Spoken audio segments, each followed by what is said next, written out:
At Plastic City Comic-Con, we will have panels. We have 4 different panels planned.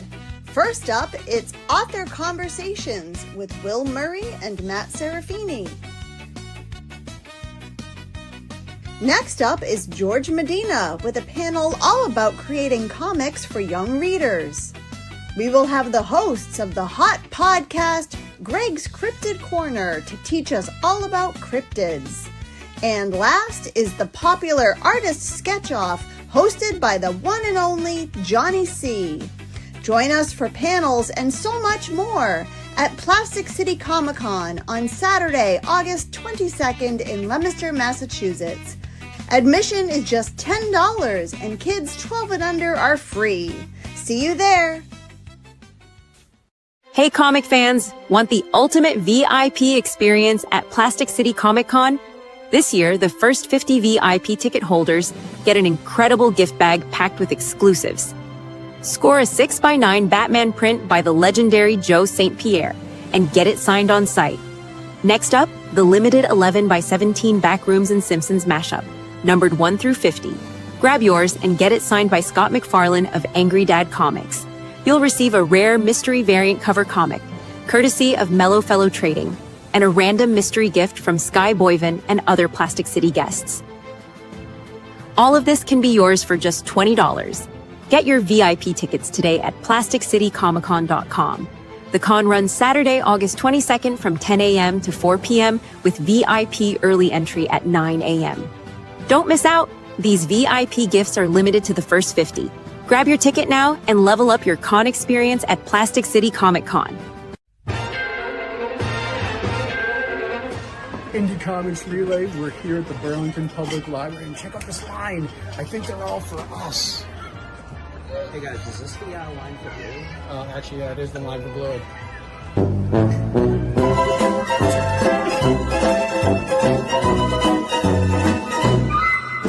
The Plastic City Comic Con is proud to present our Kids Workshop, brought to you by KidsCon New England. There will be lots of fun and creative activities, just for kids. Don't miss a full day of creative fun with your host, Emily Druin, creator of KidsCon New England. There will be drawing, coloring, and crafts, drawing a doodle mural, and mask making all day. From 10:30 to 11:30, there's a superhero and Pokemon art workshop. From 12 to 1, learn to draw and craft Teenage Mutant Ninja Turtles and game characters. From 1:30 to 2:30, it's Princess Storytime and designing crowns. And from 3 to 4, design a superhero and create a comic. The Kids Con is included with admission to Plastic City Comic Con, and kids 12 and under are free with a paid adult. Join us at the Doubletree Hilton in Leominster on Saturday, August 22nd from 10 a.m. to 4 p.m. Visit plasticcitycomiccon.com for more information.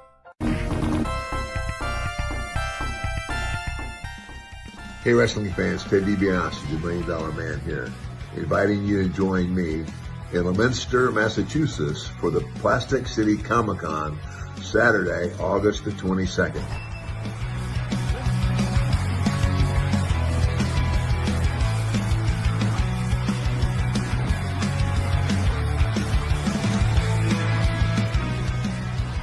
I'll be there signing autographs and taking pictures with all you fans. Hope to see you there.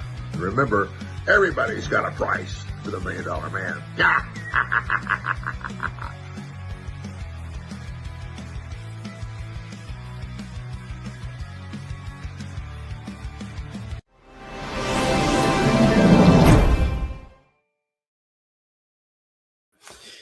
Hey, everybody. Welcome to another episode of Indie Comics Relay. I'm your host, Keith Gleason, creator of the Mighty Mascots and promoter for the Plastic City Comic-Con. With me is always Johhny C., creator of Sartana the Comic, surrounded by death and the pond. For who, Johhny? My good cousin, Roger Morocco. Absolutely.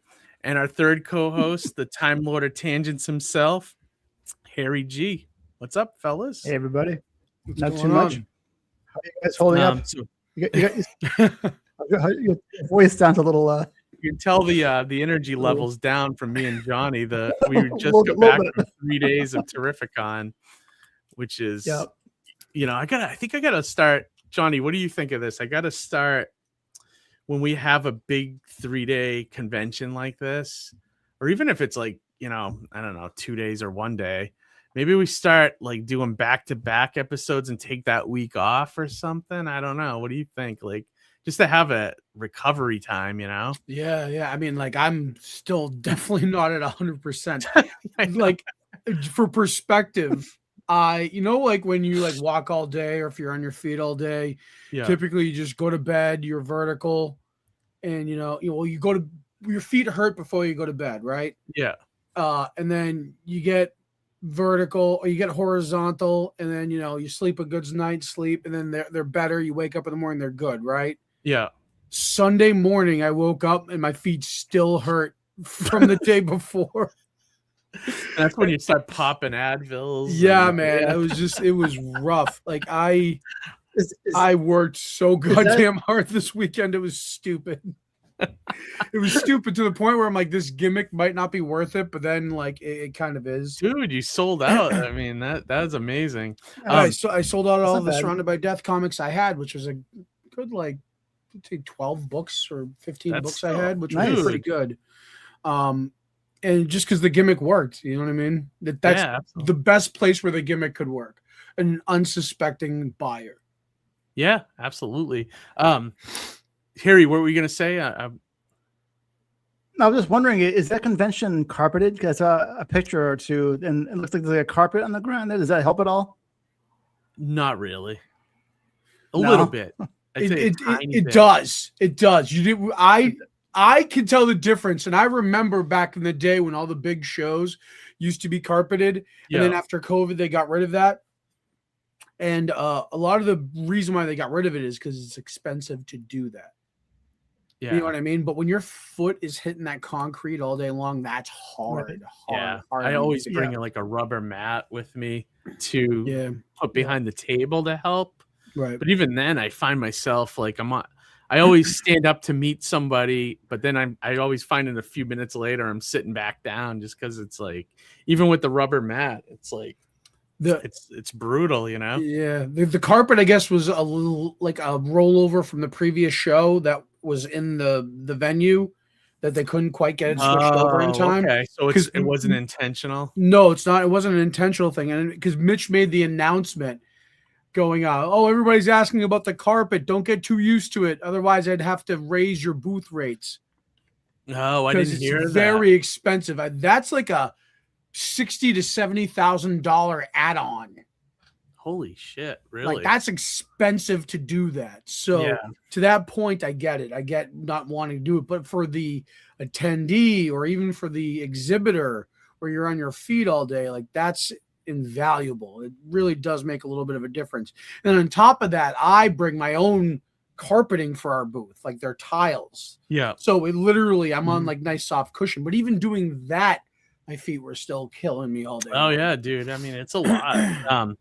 As we talk about the show, I was going to bring in our first guest early, and we already talked to him in the green room.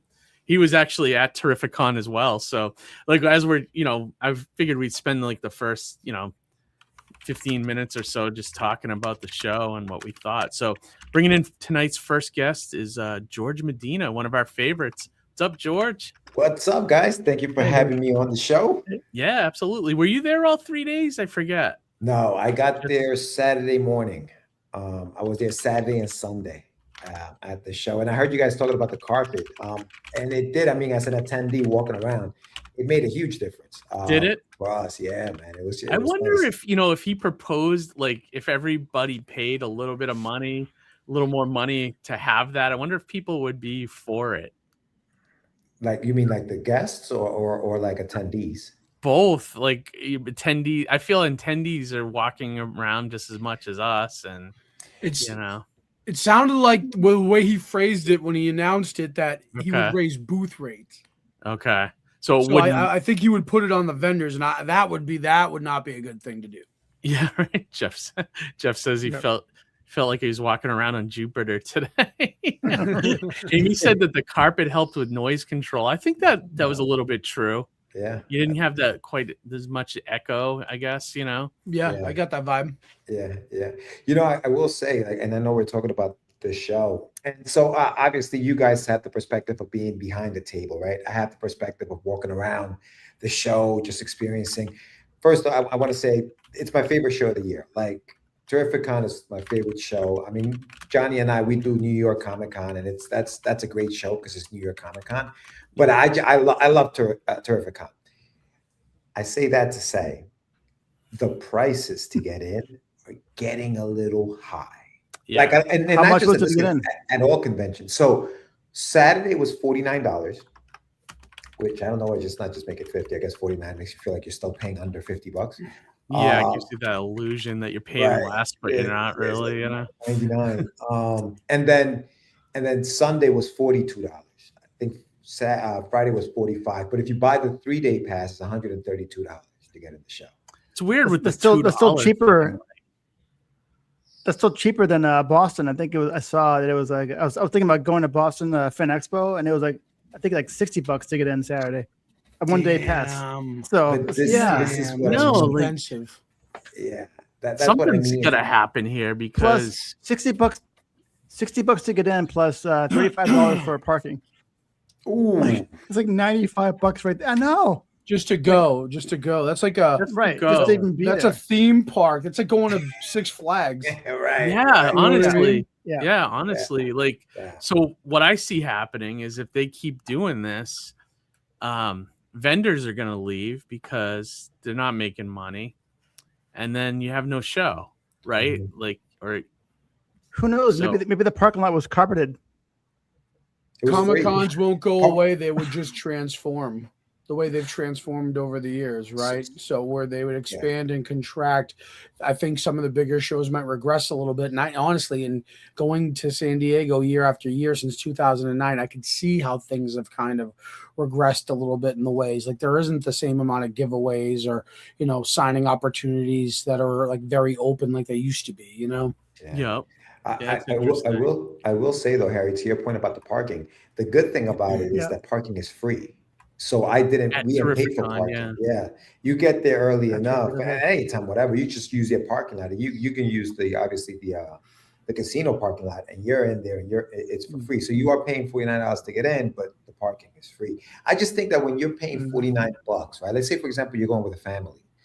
You know, you're $49, $50. You're in the hole, what, $200 right before you even walk in the door. And then to Amy's point, now you got to pay anywhere between $160, $100 for that celebrity, whatever. And what do you have left for, you know, anything else? So I don't know, man. Those prices are just getting very high.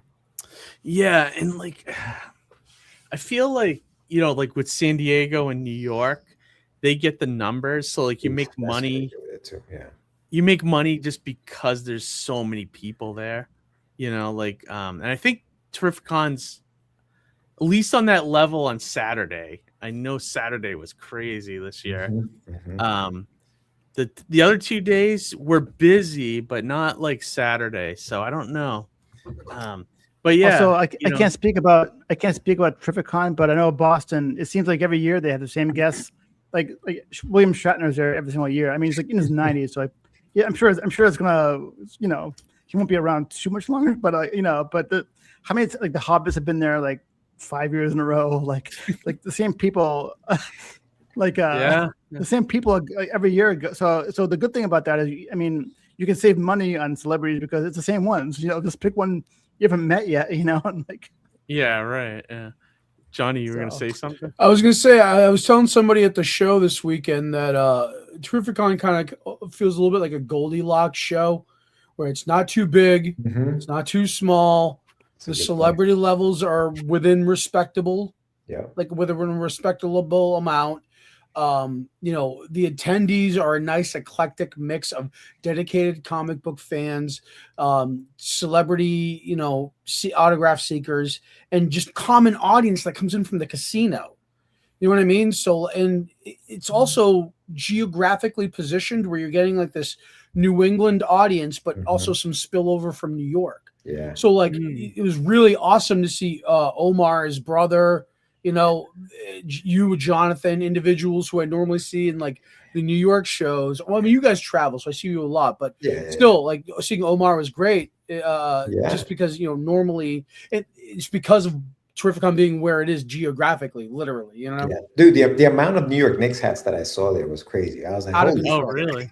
Out of control. But Harry, you mentioned the celebrities. I did. So I went to one of the panels for AlfQuest, the AlfQuest panel, and you know, they were there, and I went to the table afterwards, and I was like, man, their panel was great. By the way, it was very informative. It's like, how do you know you're good enough? That was the panel. How do you know you're good enough as an indie creator? And I thought it was a great panel. So I went to talk to them afterwards. And I said, man, it'd be great if you guys were here last year. And she mentioned that Mitch likes to kind of like alternate his guests. So he doesn't have the same guests. So like Joe Jusko was there last year. He wasn't there this year. They were there this year. So they may not be there next year because somebody else will take their spot to kind of like be a guest next year because he likes to keep it fresh. So maybe that's just the way he does things at the show. I feel like he has like the perfect the equation for like celebrity guests versus comic pros. Like the comic pros seem to like it's almost like 3-2, you know, like it's there's a lot of celebrities, but who were the big ones this year that went? Anybody? Probably like Leia Thompson and Priscilla Presley, right? Ron Perlman was there, I think. Ron Perlman. Yeah. I was shocked. Frank Wally, which I would have kind of liked to meet. I like that kid. Yeah. Not kid, he's like freaking 60 years old, but like I love that Career Opportunities movie he was in. I wanted to kind of meet him, but a lot of voice actors this year. I think it was all the X-Men 97 people, I think. And, cool. I think the Peacemaker cast was there too. Yeah, the Peacemaker cast. Yeah. Brian Thompson, who was Shao Kahn in Mortal Kombat 2. Like wasn't he like hanging out at your booth like Friday night? Well, so we very graciously offer all of our celebrity guests of that show coffee from our booth for free. Because you know we want to be able to interact with them and we want them to have really good quality coffee, right? So I mean, it's allowed me so many awesome photo ops, including one of my favorites, Samoa Joe. Samoa Joe to the booth, and I was just my god, thrilled by that. Johhny, have you watched the fourth installment of Dark Side of the Ring with it's the next one. I just finished the TNA one. Now that one's my next one. I'd never seen anything more gruesome than that match that he was in with I haven't seen it yet either. I'm so excited. I might watch it tonight. I'm so excited to watch it. Oh my god. But to that point, we sent coffee down through one of the runners, and I didn't know who it was for. It was just the order. And then so at night, at the end of the show, Brian Thompson, completely with no handlers, like a complete G, just leaves on his own accord. He looks over and he sees the booth. And he goes, "Oh, you're the gentleman who have been serving me the coffee today." And he just like completely, very personally comes into the booth. He's talking to everybody. He comes behind my bar. "Oh, what's this coffee maker?" Then we had a battery pack. He wanted to know the wattage of the battery pack. Like we were like, this was fucking Best Buy. Like he was so personable, so kind, so friendly, which was weird because he's always playing a villain in the most dastardly of villains. Yeah. So like, was he like the alien bounty hunter in the X-Files? Such a Yes. He was and even in Joe Dirt, he played the Buffalo Bill spoof character. You know what I mean? Like he's such a good villain, but that goes to show he's such a good actor. Yeah. You know what I mean? Sure. So we got a good photo with him. He was so awesome. Obliged photos. And then we also had Diedrich Bader, who was cool. I primarily know him from Drew Carey. Yeah. You know, and then also Office Space. He's the neighbor, like one of the best Napoleon like side characters. Dynamite. Napoleon Dynamite too. Yeah, that's right. Yeah. So much. So every time he'd walk by, I'd be like, "You're the man, Mr. Bader." He'd turn around and be like, "No, you're the man." So the third time, I was like, "Can I take a photo?" And he came over and obliged photos of me and Brian, which was cool too. That's Also, shout out to Brian Lafferty for fucking helping me this weekend. Yeah. I couldn't have done any of this without his help. That guy is fucking true blue. You guys are awesome in that space. I mean, you've been there how many years now? Yeah, 5 or 6 years, and I feel like we finally hit a cohesive stride for our sales strategy because we're just working together pretty good, like cohesively, like putting bundles together, the promo. He's got a comic launching soon too, so I felt really good about introducing him to a lot of other creators and kind of helping him get his foot like in the indie industry too. You know what I mean? No. The other thing I was going to say, Johhny, that it probably helps that you've been in the same area every year. Like they bounce the same spot. Yeah. Well, same spot, which is and it probably helps that people know where that is every year and they can count on it. Like me and Amy get bounced all over that place. Yeah. But I was gonna say, Keith, like I think, like again, from walking into the spot, right? So as soon as you walk into Terrificon, like you make a left, and let's say you want to start at the first aisle on your left. As soon as you round that corner, all you see is Johnny's giant freaking, just just set up, and like, but the banner is just like the espresso, whatever, it's like it's there. Yeah. So everybody like, and it's funny because everybody thinks it's real, like not that it's not real coffee, it is real coffee, but everybody thinks you're a real coffee shop, like that you have lattes, that you have cappuccino, that you have all kinds of stuff. And how many times you have to tell them not a real coffee, like you have to give it, but that kind of helps the pitch of the comic as well. But but my point is, you see it. Are there any other refreshments or food around that area? Because if not, that's another smart idea to have. Like, there was a lemonade or dirty soda person this year that I haven't seen before, and then wasn't there a bar almost going into that other room at the beginning of the convention? The other room that had like Jim Lee and all those guys. There's like a pretzel stand there. They're something like that, like a snack thing or something. They closed it off because you used to be able to walk through outside, but they closed that off. I was going to say my quadrant of the floor is like a more food friendly booth area. So like that's kind of primarily where you get your like either snack items. Like there's a really awesome truck that comes in that does some of the best jerky I've ever had. There's actually another coffee vendor that wasn't brewing on site, just selling bagged stuff. And another who else? Oh, there was also a dirty soda booth. So for anybody, if coffee wasn't your thing, dirty soda. It was like, but I mean, like to your right too. It was like what's fudge. That? There was like a fudge booth or something too. What I'm gonna say, if you're a food vendor, like a fudge person or a brownie person or a coffee person, like you must make a killing there, because if you're walking around all day and your feet, you how many calories you burn, you must be dying at the end of the day, or during the middle of the day, you want to get some some nourishment, you must make a killing, Honestly, the majority of my patronage comes from vendors. Yeah, I was just gonna say because they can't get out too far to get a cup of coffee, so they'll come to me. Yeah, that's cool. And I gotta say, it's a shameless plug here, but Johhny, you have some really good coffee. It's not just like it's really good, like it really is good coffee. So, what's your secret, Johhny? What's your secret ingredient? There are secrets there. I'll tell the secrets if you really want to know. It's what it is. It's quality all around. It's the method of brew, and it's the freshness of the beans. Colombia. There you go. That's not my cocaine, man. Yeah, right. And then I'm gonna try to get the panel that I was on Friday night. Like that's cool. Dude. Now, that's dope. Congrats on that, Keith, because that's amazing. Like I missed that, man. To be able to share a panel with like such great talent is awesome. Like I always San Diego. I was on the panel with Matt Dinneman, who's the creator of Dungeon Crawler Carl. Like the audience was there for him. So to kind of like co-op a little bit of his shine was nice. So totally, like, same thing for you. I'm so happy you had that opportunity. Me too, dude. I honestly thought it was just going to be me and a couple other indie creators. It's John Johnson, who does a radio show about Don comics.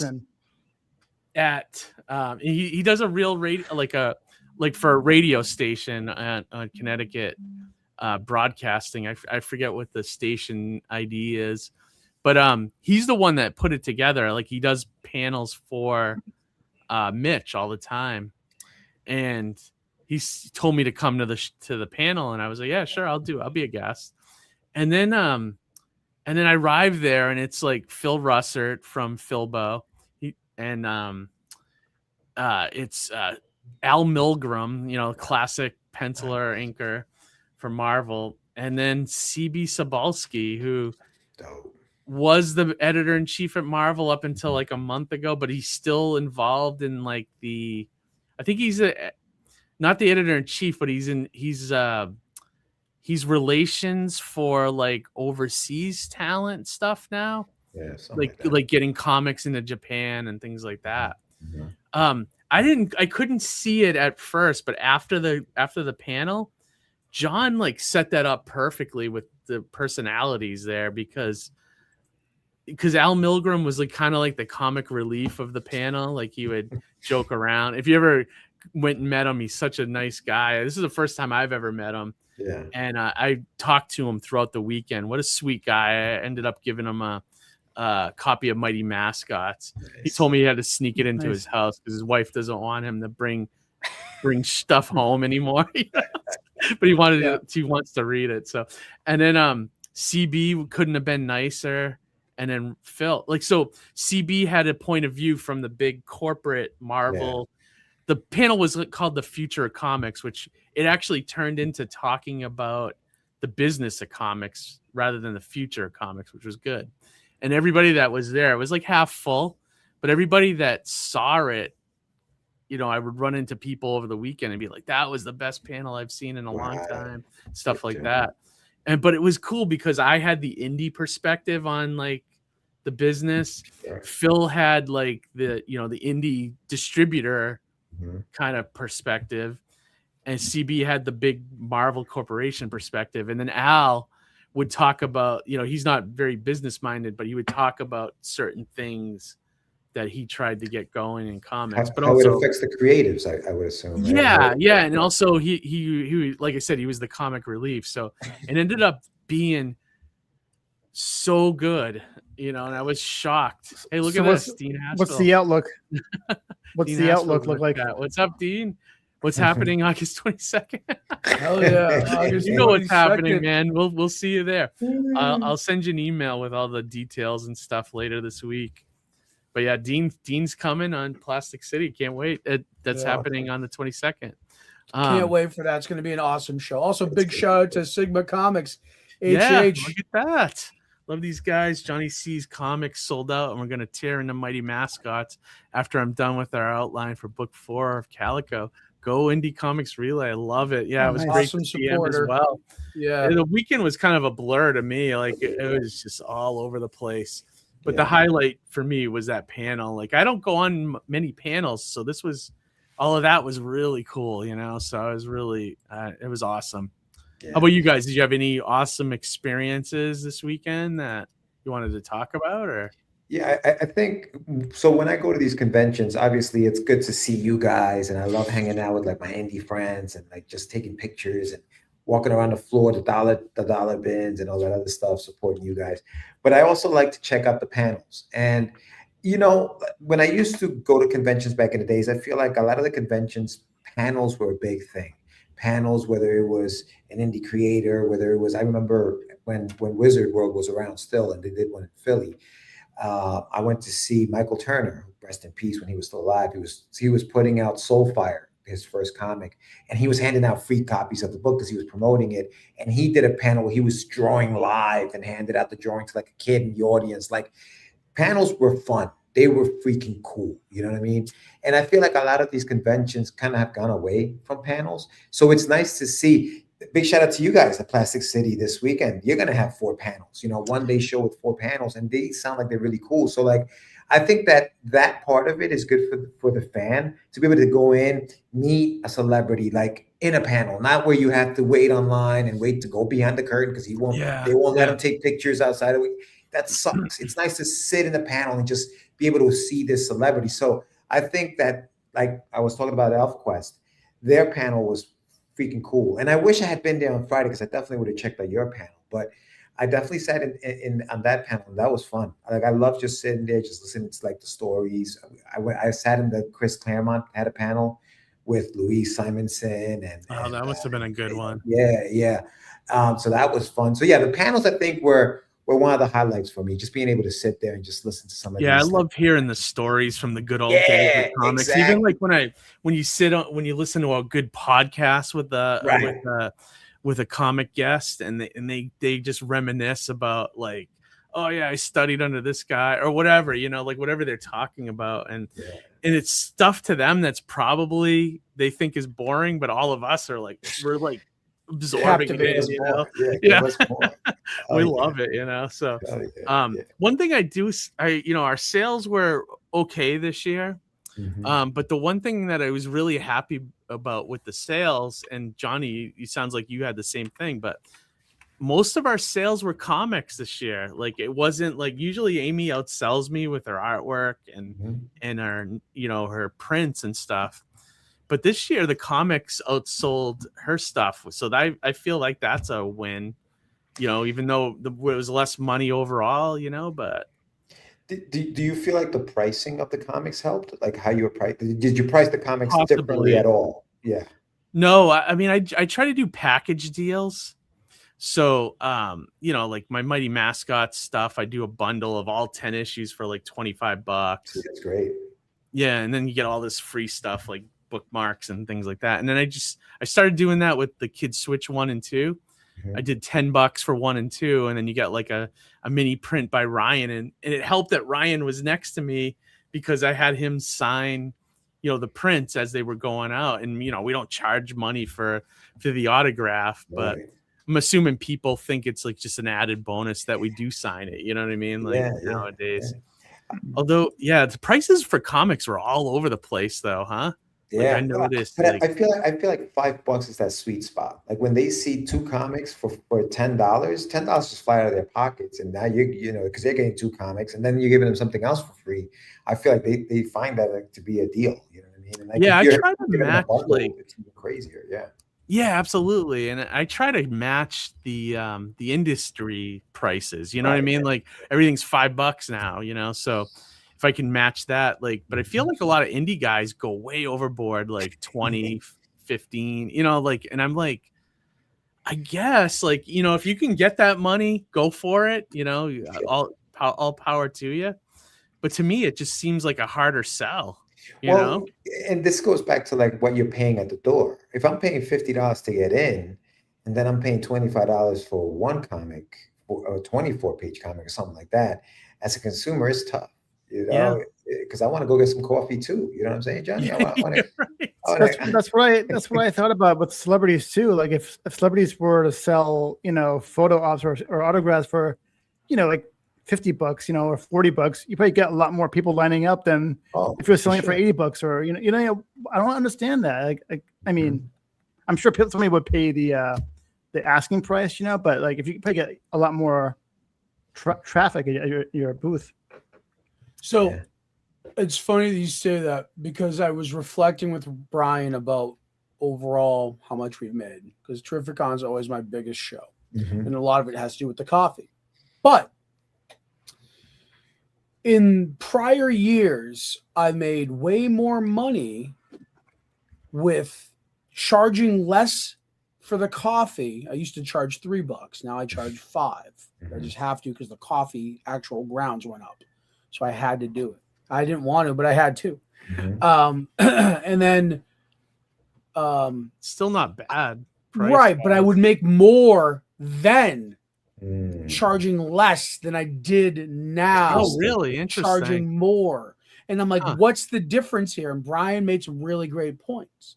He goes, "Oh, well, yeah, you did sell a lot of books, but you had higher tier books in the past." And he reminded me of all the anthologies I was in. He goes, "Remember the Cthulhu books?" And then that totally occurred to me. It was like I was part of that anthology that was these nice, like hardcover books. You know what I mean? And people will pay for quality. And to that point, I noticed a lot of the We Suck at Comics coming through my booth. The volume 2, that's a hardcover, where people were buying that, then coming through looking for the signature on the signatures. Oh, that's cool. To that point, it goes to show that where people are spending, they're spending on quality. If they see something they like, and especially that volume 2 of We Suck at Comics, that cover is like awesome. It's got such a great like multicolor splash. You know what I mean? I'm sorry, I'm laughing at Dean's comment. Let's pull it up. He said, I sell my comics $20 bucks because I'm Dean motherfucking Haspel. But also I'm not making Marvel and DC comics. Can't compare. Bottom line, I'm selling comics you can't get in the store, but I respect if folks don't want to pay that price. So the difference between, I would say, Dean's a name though. He's done stuff in the industry, and I think he can get away with that higher price. And it's not a slam to him. I'm talking about guys that are on my level or below me. I agree. That are charging that stuff, and the product might not look as good as, or the quality could be all over the place. Who knows? Right. But I think but to that point though, Dean's books are nice. All of them look very well printed. And then on top of that, where he said it himself, the stuff that you can't get in the store. And I think that's part of what makes indies so beautiful, and that's what makes these books so special, is because it's a chance encounter. I met this creator. This work spoke to me directly. It's not something I just patronized at a store. It didn't feel like a product. It felt like an experience. I connected with somebody on that level. And then in turn, that's very indie. Then you find this person, you follow them, you become a fan. And then ultimately, if they grow into being somebody huge, a star, whatever, you were with them at the ground level. It's that personal interactive experience of patronizing somebody at a Comic-Con and getting connected to their art and their creative spirit. Like that in and of itself is priceless. Dean says Mighty Mascots rules everything.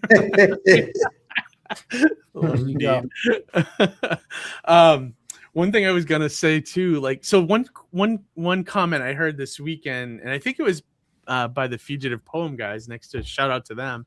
But they were saying to me too, to think about our comics as like boutique, and that's why you could charge more. But I get that, on a level, but also does the customer get that? You know what I mean? Does the average con attendee know that you're boutique? They just see a comic book. You know what I mean? So you got to think like that too. You got to put yourself in the shoes of someone coming to the convention and looking at comics, and depends if you're the salesman for it, right? Think about Wolf of Wall Street selling that pen, right? You can sell anybody anything if you hype it enough to be something that they want. You gotta make you gotta. It's almost like 8:47 p.m. Eastern time. To your point, Johhny, I think Flavor Flav clock necklace. I think you got to make it a need, right? It's not just something that they want. It's like you need this. You need to read this comic. You need this comic. Respect yourself before you rank yourself. Hey, Jeremy, good to see you, man. I got to see him for 2 seconds on Friday night. Shout out to Jeremy for his awesome chocolate chip cookies. Let me tell you. And Jeremy, you got to get me that video for that panel, man. Jeremy was filming the panel too. So cool. Yeah, I definitely want. Yeah, I want to get it because I'm gonna play it on the ICR channel once I get it. Good. I'll put it up. Yeah, I'd love to see that. Yeah. Yeah, I feel like we talked about some great stuff. I feel like people should see it. Perfect. Yeah. Also, it was great seeing Dan from Bigfoot Knows Karate. Oh, first Dan, time my God, yes. I you know what? It pissed me off. I went over there finally on Sunday. I wanted to meet Chris and they were already gone. Oh shit! What's the other guys? Drew Drew. I Right, wanted to yeah. meet both of those guys, but they had left early. Yeah. And I was like, shit. I know. I know. You know, it was like I wanted to meet both of those guys because they come on the show a lot too. Yeah. You know, I saw them on Saturday, and then they were gone. Have they been on yeah. your show, George? Have they been on your show? Yes. Yeah. Dan, Drew, yeah, Chris, they've been on. Yeah, they're great. They're great. Of course, great seeing the Wayward Raven guys as well. We have, yes. I didn't get to see them them all that much. I was hoping they were going to come out to dinner with us, but we had a large crew. We did. We have this secret spot that we go to at Terrificon that's off site, and it was like normally it was like 4 to 6 people, and then we had maybe like 20 people. Like, roughly. It was ridiculous. Well, you know what's great is there's not, like you said, it's a secret space, so there was maybe 8 other people eating there at the so they were able to still serve a big group like that. Well, the word must be out too, though, because I saw John Escobalis there as well, and I was like, oh damn, people are finding out about the sweet spot. You know what I mean? Like someone's talking, Johnny. Someone's letting the secret out. And they were very gracious to let us stay. Literally right up until 9:58, and then they came over. They shut off wrestling. They're like, "You guys got to get the hell out." Yeah, someone was telling me you guys were still there, like at 10 o'clock or 10:30, still talking. Well, no, Collision wasn't over yet, but we were still chit chatting, kind of like slowly making our way out the door. Yeah, and the guy came over. He goes, "Hey, we're shutting down." He shut off. Johnny must have been pissed. I was just like, well, no, I was like, oh, I know he means business when the TV goes off. Yeah, that's serious. Yeah, that's serious. JD Rosario. I haven't seen this guy in a long time. What's up, JD? Had the best coffee ever at Terrificon. He walked the floor on Sunday. He was there on Sunday. Oh, did he? I missed him then. I wonder. Yeah. Justice for JD and Reed Pop. Let me tell you, man, that's some shit. Oh yeah. Yeah, right. The comments are coming in crazy. I agree. Some of the best coffee at Terrificon. Yes, indeed. Someone is talking. Don't they know you're Italian, Johnny? I'm an Italian Scorpio from Naples. They don't even know. Shit. Dr. Mask, it was great to see him too. He was there, I think, all 3 days, and he was getting his comic out there too from on the floor. I just hope I get to try some elixir sometime in the near future. Right? Yeah. He talked about that, right? A little bit, like trying to come up with something. That was cool. Yeah, cool idea. I mean, hey, any way you can brand it, right, Johnny? Absolutely. And thank you for your support, Brandon. Yeah, I'm sorry I missed you, JD. I would have loved to shake in your hand, dude. Yeah. Maybe next time, man. Maybe next time. Dude, I gotta say, you guys were saying, you were talking about Ryan, and I checked out the book that they had. It's really good. Yeah, did you like it? Did you like it? Yeah, I really enjoyed the book. Yeah. They've got 6 issues or in the can or something like that. Yeah. It's funny to hear him talk about the stress of hitting deadlines, and that's part of like what we have to do, right? Is hit those deadlines when we're doing these books, and it's like it can get Yeah. I mean, those guys are trying to like keep. I forget what they're doing. They're trying to do like 3-4 books a year, so like each issue, I think they give Ryan like 3 or 4 months to get done and stuff. Well, because they're going into distribution, right? Right. Yes, exactly. Yeah. So, and Dr. Master to save him a couple bags of coffee at Plastic, Johnny. Oh, I'll have to see if I can. I might not. So actually, I might not have coffee at Plastic. I'll have to see if I can pull that together. Yeah, you got 2 weeks, Johnny, to get this shit done. I start my new job too, so like I'm juggling. Oh God, yeah, you got so much going on. I got a lot on my plate. Johnny, if you let me know if you need the table or not. Like, if you don't think you can get something together, I could probably sell it to somebody right away. If you just want to walk around or whatever, that's up to you. But if you think you can get some shit together in the next 2 weeks to sell, it's Let me figure it out because I was already thinking of some alternatives. Okay. Yeah, I'll let you know. Yeah, let me know either way, or if you want to just gift it to somebody else or share it with somebody, you can too. You know, that's an idea. Yeah. You know, I'm pretty easy going with that. I would bring Brian in, but he's coming back from his honeymoon. Right? Oh, that's right. That day. Yeah, that's right. He said he's going to try to make it. Travis. Oh my God. Wait, Johhny is. That's right. Again. This is going to be the unavoidable moment. I'm gonna have to meet Travis Gibb. Oh no! Oh no! You know how long I've gone without meeting this guy, and now I have to meet Travis Gibb. I don't know what to do. I'm in crisis here. Hey, Dean has a good idea. You could be the roaming barista. That wouldn't be bad. Having just like a little mini bar, you can just roll around, mix drinks. That would be that's not a bad idea right there. You know those unicycle, like motorized unicycle things? Yeah, right. I'd be like a robo barista. Fuck this fucking guy. Hey, stop. Travis, you and fucking Tony James need to cut the shit. That's all I gotta say about that, all right? I'm gonna say it very publicly right now on the air. Cigars, cigarettes, coffee, yes. Yeah. Strikes. Oh shit, Johhny, that'd be perfect for you, man. Triple C. He said I knew Johhny would find a way not to be in the same room as me. We're gonna make that happen at Plastic City.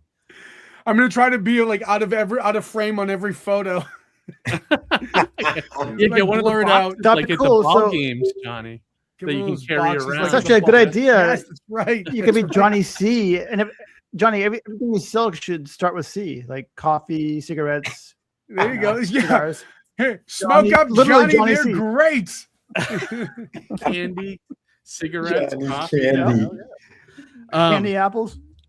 Any other thoughts from Terrificon that you guys wanted to mention? Any observations? Anything else you notice about the show? I will say I like the setup.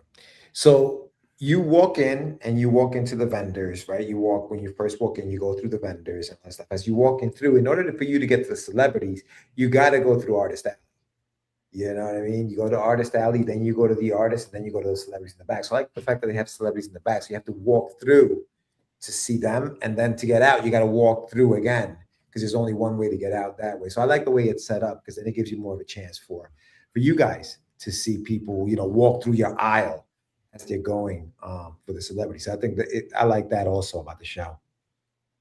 Oh yeah. Yeah. The flow is nice there. I do like how he has the celebrities in the back. It's laid out very much like, if you know anything about retail stores, right? The retail stores always put the best stuff or the newest stuff in the back. So you have to go through the entire place. Yeah. So if I don't consider the celebrities the best stuff, but I get it from a normie point of view. Right, yeah. Like that those are the exciting things at a convention.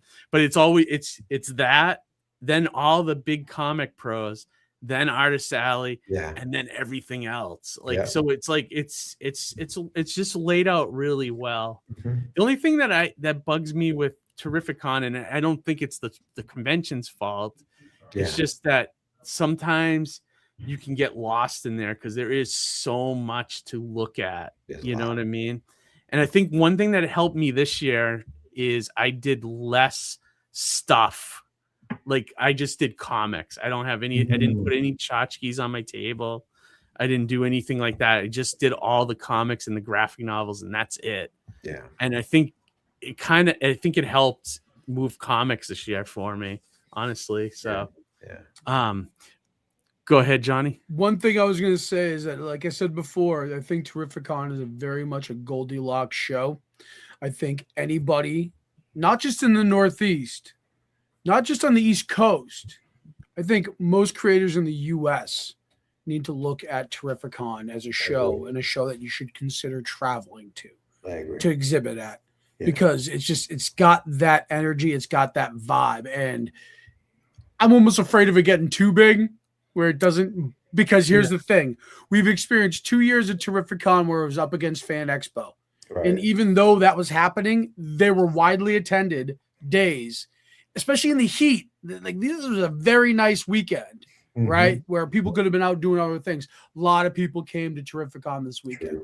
And then now when you look to next year, it doesn't going to have a competing thing that same weekend. Fan Expo is moving to December. Right. So next year's Terrificon is going to be fucking bananas. It's just going to be nuts. It's going to be nuts. Come to the show, come prepared, and be ready to sell and make money next year, Terrificon 2027. I just hope the year after that they don't go back to this same weekend bullshit that they've been doing. I hope. We'll see what happens, but I hope they stay separate, and I hope that ends up being the end of that. You know, everyone being the same. Actually, weekend. 2028, I probably won't be able to make it to Terrificon because San Diego is going to be in August that year. Really? Really? Because of the Olympics. Oh, shoot. Oh, wow. Okay. Wow. That's going to be interesting. Okay. Huh. That's good. Well, because both those shows are going to run into problems with guests because he may have to move it. Yeah, they may have to because who's going? I mean, of all the big people are at San Diego, who you getting? You know, it's going to be all. You know what I mean? Yeah. And that's going to be interesting. But I know we have our second guest coming up, but I do want to talk real quick, George, about your book real quick. The reason you're on here, and you didn't come on to give us a Terrificon after report, but for his health. But that's a testament to how friendly we all are. We can just kind of chat and flow. We just keep going. Yeah, absolutely. But one thing I want to say before George talks here is that I got to see the prototype of your book. Yeah. Fantastic, dude. And that's going to be the final product, right? That's coming out from the Kickstarter. Yes. So this was a proof that I got from the printer, and it's 140 pages. It's a graphic novel. It's the full. Oh shit! Hey, I'm gone. Did we lose George? I meant to make you big, not boot you out of the show. So the whole graphic novel it will be available. It's actually for those who pledged to the campaign. Thank you very much. Late pledges are open, so you guys can get it. A few months ago, I think late last year, I did a Kickstarter for Chapter 1. But this is the entire thing. So the entire thing is a 6x9 book. I did it in the digest size. Full color, you'll see it. It's 140 pages. The whole book is there. My favorite page, I'll show you guys my favorite page. It's an homage to you guys, as a matter of fact, and to comics and reading comics from the spinner rack back in the days, if you guys remember the spinner rack. And so if you notice, there are a couple of comics in here that are canon to the Shameless plug, and there's one of them, the Mighty Mascots. Nice. And the other one is up on it's right here, Sartana. She's also canon in the Shameless plug. So I threw that in there for you guys because I that's how I got into comics, was reading them off the spinner rack. So I have a little scene in there. I love that you did 6x9 too. Like I feel like that might be where graphic novels are going too. I love the like even Marvel's following suit. DC started doing those compact editions, and now you see Marvel doing the same thing, and they just, I don't know, something about them, those small books. I don't think. I mean, I remember when I was first, like the Archie comics that I used to read, they were digest, and I used to get them at the supermarket. I used to walk out with an Archie comic. So I mean, it's also, I think it's easier to, like, I guess, sell to stores too, because I do want to put this in stores.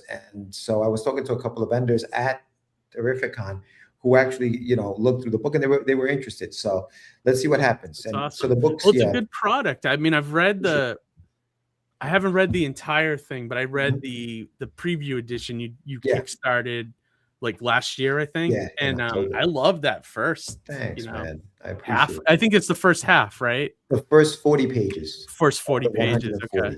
Yeah, it was really good. Great setup, and I wanted to read more. So I'm glad I got I think I backed the digital. When's that coming out? I'm going to buy a physical from you next time thanks, man. I see you. For sure. Because I like the presentation of it, so. Thanks, man. When is that coming out, by the way? So I'm actually putting in the order next week. So they'll be to me in October. So I'll have them in October. Yeah. Oh, I was going to say just in time for back to school, because it deals very much with going back to school and being the new kid and like trying to fit in. It's kind of cool. Yeah. It's Timing, a full. It's like a full book. Yeah, for sure. So yeah, it'll be. Go ahead. I was going to ask you too. So that's your proof copy you have there. Yes. Yeah. This is the. So let's say you found some. I'm not saying that there are any, but let's say you found some mistakes in there. Like, how would you let the person, the publisher know there's like mistakes? Would you mark that up or tell them what page the mistake is? I did actually found. So I did communicate with them because they have a PDF version of it, obviously. So I just let them know what page I was because I had to redo the whole thing. So I redid because I did them. I set it up. So I redid the PDF and I had to resubmit it to them so that they have to correct the PDF. But I did find so you wouldn't mark that book up, right? You would just that's like your. Yeah. I was like, let me. I would. They put a little paper over it and mark it up. This is the page that's wrong. Yeah. Get your red marker out. Hey, he's not going to mark that. That can be sold once. That could be put in with the rest of them and be sold. Or that's that could be worth right up copy. Yeah. No, I like your shirt too, by the way. I noticed your shirt. Oh yeah, the Shameless plug shirt. So the back of the shirt has my QR code, and I should have worn this at the show. I don't know why I didn't wear this T-shirt. Oh yeah, right. It has a QR code in the back. I'm like dummy. That's a good idea. But it was I was excited when I saw this come in the mail. I was like, yes, it's here and it looks great. And I'm like, because I was nervous about how it was going to look. You decide to print a bunch of these out, and I'm glad I got the physical proof, because I was able to see how it looked physically. Whereas if it was a PDF, I'd be like, yeah, that looks fine. That's the bleed. I didn't know whether the word was going to cut, if words were going to get cut off. Because, I did this when I first did the book. I did it at a regular comic book size. You saw it when I did the first chapter, and I had to shrink it down to the 6x9. So I wanted to make sure. That it read okay with the lettering. That key. Yeah. When you're lettering the book, you're hoping the font isn't too small, so you can't. Yeah. Right. I wanted it for that reason too. I wanted a physical copy for that reason as well. Yeah. I love that smaller format. I think I'm gonna start moving my books to that as soon as I'm out of my full-size copies. Full size, yeah. And it's a more budget-friendlier thing too, right? Correct. Yeah, that too. That's correct. 100%. I put the link in the chat. If you can still back this book. It's receiving late pledges on Kickstarter right now. And if you're watching tomorrow, it is in the description of the video, so you can check that out. I read the first 40 pages and I loved it so far. So I plan on finishing it as soon as I get a free minute. I appreciate it, man. Yeah. Johhny, did you get to read it or no? I didn't get to read it in full, unfortunately, but what I did read, and George knows, I talked about in the show in the past. Like I read it at New York, like the preview edition at New York Comic Con last year, and literally got emotional over it because it was just such a personable story. I felt like I was reading a little bit about George's life, and I had, being of a cultural background, I had a lot in common in terms of just generational kind of things, and there's a lot of things I identified with culturally.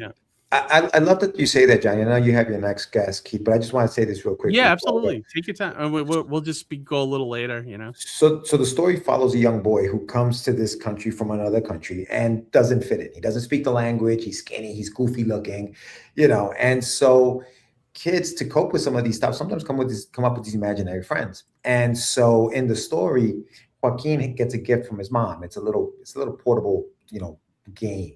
And it has a plug that barely is attached to it because she can't afford to buy him a new one. So she buys him a secondhand one.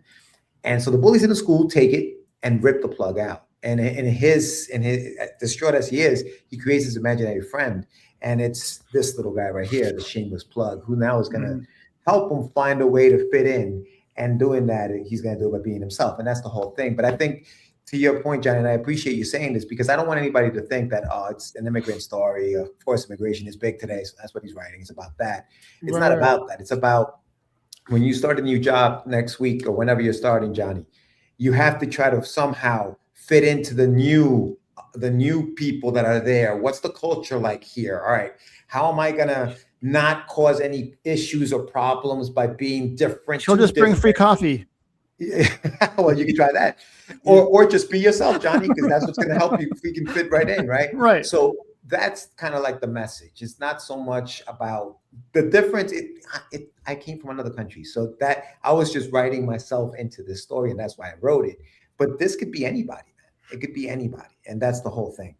Yeah, and I didn't mean to try to marginalize or anything. No, but I'm glad you brought it up because because you're Italian, I'm Ecuadorian. It doesn't matter. You understand what I'm saying? No. That's the whole point. Yeah, no, I'm glad you brought that up. But even for like you said, it applies to anything. Fitting into the indie comics community, starting a new job, going somewhere, whatever, going anywhere, trying to feel like being a part of something like this, anybody can identify to this. Absolutely, man. We've always I like how this idea came out of nothing. Like you staring at a plug one day, right? Is that how it came about? Like, Isn't it amazing how happens though? Like something like one little thing happens and you start thinking of.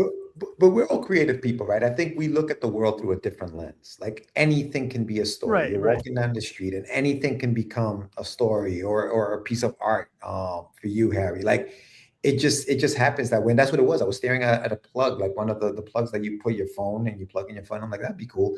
What the plugs do, they fit into sockets. Oh, wow. The idea of fitting in, the idea of being different, the idea of that. That's how the whole thing sparked. And the title came first because we do these shows, we do these podcasts, and we're constantly shamelessly plugging ourselves, right? Yeah. So the shameless plug, I'm like, oh, how do I play with that idea? And so that's where the story kind of just kept going. It also benefited too, because it kind of comes off like a Marvel comic with the the Amazing Spider-Man, the shameless plug, it's like that adjective, it's like that's a good point. It's good stuff, man. One more thing I was going to say. It's funny that you say about being inspired by your surroundings, because I've heard 3 different people, creators, this weekend talk about zombies at a Comic-Con. Okay. 3 different creators, all that don't even know each other. Right. That all had the same kind of idea. And the reason why obviously they talked to me because they're surrounded by death. So they wanted to pick my brain in certain ways. But I'm like, wow, like when these are your surroundings and this is what you see, obviously that inspires you. You know what I mean? Yeah 100%. Harry, you get the last word. No, I was just gonna say like kind of like Georgia, I was like driving one day and I saw a sign for Cape Cod. I'm like, oh, Cape Cod, because ideas hit me at the weirdest time too. I'm like, I wonder if anybody's ever drawn a cod with a cape. Like a caped cod, like a fish with the cape. So I drew the caped cod, but I always make sure that no one has done it yet, So I go online, I research everything like Cape Cod. Is there a fish with a cape anywhere, And nobody had it, so I drew it and I put my initials on it. So ideas like that hit me all the time, like at the weirdest times, like that's 3 in the morning. Yeah, right. I think Kid Switch started that way too. Kid Switch, like that. Like I think I read, like I was looking at I don't know, like a hardware manual or something, and it was like like they were talking about the switch plate on for a kid's bedroom, but they said Kid Switch, and I'm like, that fucking name, I like that name, like and then all of a sudden, like I started thinking about what that could be. Like it sounds like it was the same kind of thing a little bit, and I appreciate good titles, and I think that those are important. Like your Mighty Mascots, the alliteration in the Mighty Mascots, Surrounded by Death. Before I met you, Johhny, or before I knew you, I thought Surrounded by Death was like a property that existed already, like an IP that existed already somewhere. I was like, that sounds famous. Like Surrounded by Death just sounds like it's already out there. And I was like, oh shoot, like it's a great title. You know what I mean? The Cape Cod thing is fantastic, Harry. You should do something with that. I have it drawn already. Yeah. I tried calling people like stores or like companies in Cape Cod if they want to use it as a mascot or whatever. I didn't really try that hard, but I didn't hear back from the 2 emails that I wrote either. Like Cape Cod potato chips, they would. I don't know. Who knows? Yeah, and this is 100% correct what JD's saying here. The best ideas come when you're not even looking for one.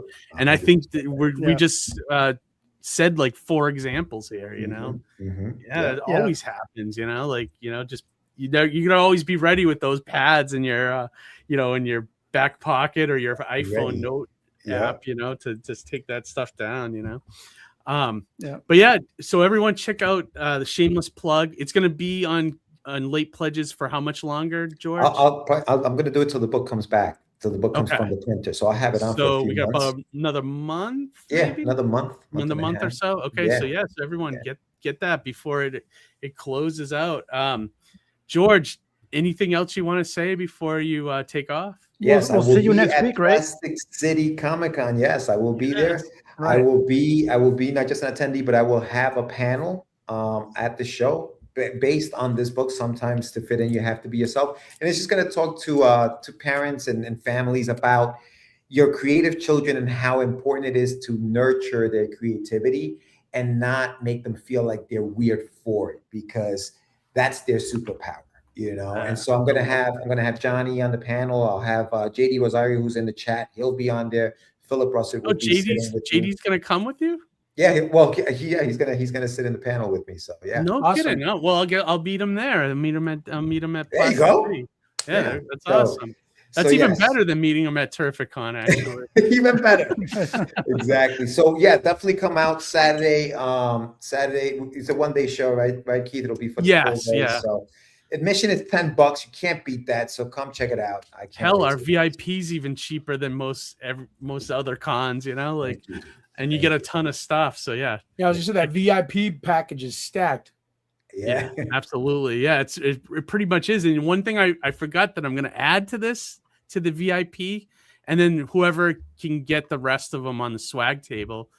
I saw Matt Sardo at Terrificon this weekend. He's the promoter for Indie Creator Comic Con, or is it IC3? But it's called IC3 Indie Creator Comic Con. Yeah, he had ads made up for the show, but you flip it over and it's a free pass to get into the convention. So that will be slipped in everybody's VIP bag. So there you go. Nice. So everyone, if you get a VIP pass, you get a free admission to another convention. So wow, that's cool awesome stuff. That's brilliant. And then we're going to put whoever's left over on the swag table. So whoever gets that, first come, first serve kind of thing.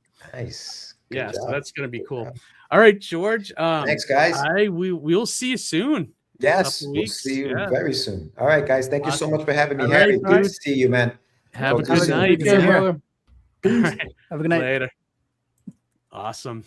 So, guys, moving right along, I'm going to launch right into the next guest since we're already running behind. Yeah, absolutely. We got 3 guests tonight. So, our next guest is Ed Davis. So I'm going to bring him in right now. Ed. Hey, guys. How's it going? Dude, good. How are you? Long time no see. Yeah. Glad to be back. Thanks for having me, as always. And thanks for being patient in the green room. It's no worries. I was enjoying the conversation. Oh, you were? Okay, good. Yeah. Have you ever been to Terrificon? I haven't.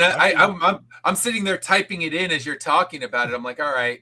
I don't do a lot of travel cons. I try to do ones that are within driving distance, but it sounds like that's one that if you are going to fly could actually be worth it. Because it's your bottom line changes so much when you're doing a travel con, especially when you have hotel. And I try to find ones, if I do get on an airplane, know someone I can ship books to. So you don't have to try to get them all onto an airplane. Back when Southwest had a decent baggage policy, you could play games with that 50 pounds. But now it's like you get one, it's not even free. So it's like, oh man, everything changed when they made that new policy. So it's where can I ship books to? Yeah, I used to travel to the Nashville con because my mom lives out in Nashville. So I had a home base when I was there. Okay. And with Southwest, you got 2 free check bags, and then they don't weigh what you carry on. So my carry-on bag was a freaking rock. I would load it with books, and it weighed, I think the last time I did it, my carry-on weighed like 78 pounds. And the guy's like, what the hell's in this thing? He opens it up. I'm like, it's just comic books. Why do you have that many comic books? I'm doing Nashville Comic Con. Okay, cool. I was like, getting so mad. Sometimes paying that oversized fee on the luggage is cheaper than the shipments. You know what I mean? Yeah. And that's with that, I think I had one bag where I paid the oversized fee and it ended up being like $120, but that bag was like 90 pounds. So I just stuffed it, and it was worth it. I was going to ship them to my mom, but I knew, okay, if I'm checking them in and I bubble wrapped them and really protected the books, you can't guarantee the postal service is going to give you that same luxury.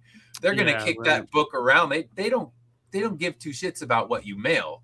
Like, all right, it's heavy. This box is stupid. Kick it because I'm angry at it. And right. You say, oh, the books were damaged. Well, that was like that before. So yeah, right. Like, good luck getting filing that insurance claim to get that money back.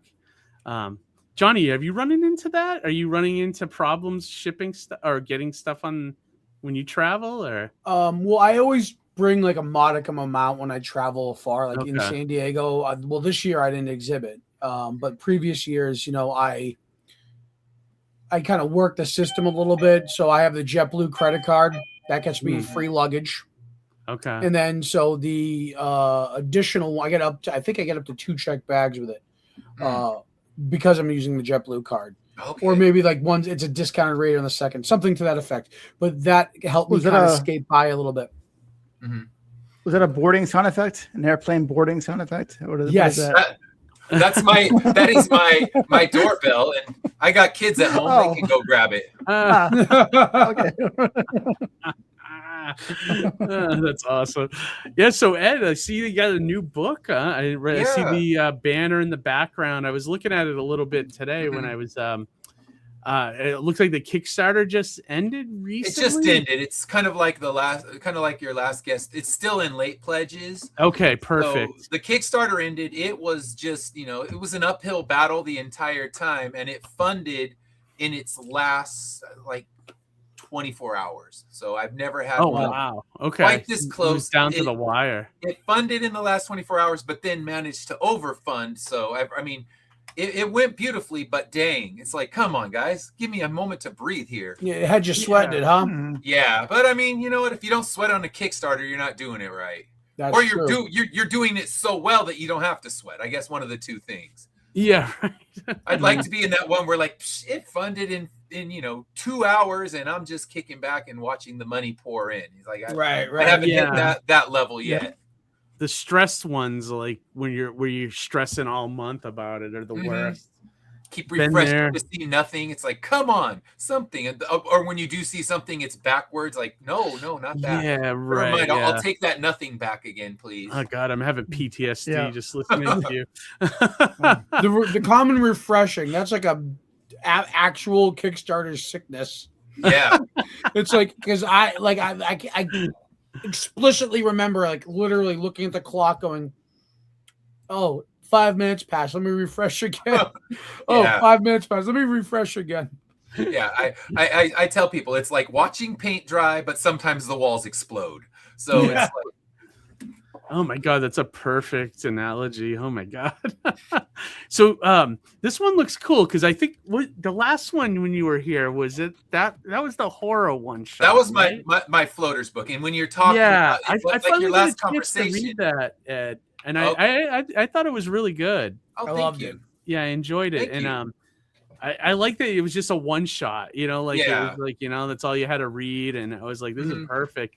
And I thought you tapped into a cool idea that I have not seen done anywhere else. Like with so hats off to you, man. I thought it was great. Glad you enjoyed it. And this is one, it's when you're talking about getting ideas from the weirdest places. That I'm listening to that. I'm thinking, yep, that's Floaters. It's the most bonkers book because the ideas just came literally when the homeless woman came after me the night I was leaving the first night I was leaving the emergency room. I'm like, damn, there's a book here. And how it turned into a book is just insane. But it turned into something that now everybody I talk to goes, I want another one. I'm like, oh. Because there's one thing I never ventured into in this book, and that was the actual surgery. So I've actually started writing in issue 2, which interesting. It opens with the surgery, and I open the surgery up almost like an exorcism, where it's like they're trying to get rid of the floater in somebody's eyes, and you see that they don't go easily. So I thought, you know what? The floater strike back. Floater strike back. Yeah, so this one, I'm thinking next year sometime we'll do Floaters strike back. But yeah, it's one of those things. Everyone Yeah, right. buy it, they come up to me, they're like, okay, you got to tell me when number 2 is coming out. It's like, one shot. Do you know the concept? And they're like, but there's so much story to tell. And it kind of is. And what you won't get if you get number 2 is it's not just going to be a direct continuation. What happens to our guy, that's ambiguous. We're not going to know what our main character goes through. We know it's not going to be a good ending, but it's just going to be the floaters are now moving to another person, and they're going to, move into the next host. Thank you so much. And it's a good story because it's relatable. You know what I mean? People get floaters. I think. Yeah. Man, that book is the craziest one to pitch at a con. People freak the hell out because they're like, "Oh, dude, I have floaters. I don't even want to hear the rest of your pitch." Have you? Oh, really? People have reacted. I've had people stop me mid-pitch, and they're like, "Okay, that sounds great, but I can't hear another word about it. It's making me paranoid." And I gave a copy to my eye doctor who performed the surgery, and he's like, "Oh yeah, I'll show this to some patients." I'm like, "You really shouldn't do that. Don't put it in the waiting room." I said, "It's really dark." I said, "But if you have someone who's fighting you about getting the surgery, feel free to show it to them." Yeah, right. Yeah, there you go. It might convince them to get it done, right? Mm-hmm. Wow. How are your eyes now, Ed? Oh, they're good. They're I have to go to another appointment actually next week, and they're talking about doing another surgery for scar tissue that's formed, and it's just like, no, I don't need that again. I mean, then the sequel's easy to write. Like, here we go, round 2. Let's write about that. But I mean, overall, the floaters are gone. Like, there's one that hangs out. It's my floater or gnat scenario all day long. Like, okay, my wife will turn to me. It's okay to swat, so I know that, but the losing 40% of my visual field to the floaters, that's gone. So that's the good thing. Oh, that's good. So you can see pretty well now. It's back. I mean, with my glasses, I'm never going to see great. I have garbage eyes to begin with, but I can see well. And the floaters, I mean, it was dramatic. It was so much of my visual field just obscured by these floaters. That's not a problem anymore. It was I garbage eyes though. Yeah, I mean, I have that could be a new character. I think garbage eyes. Could be a new character. Garbage. The threequel. Yeah.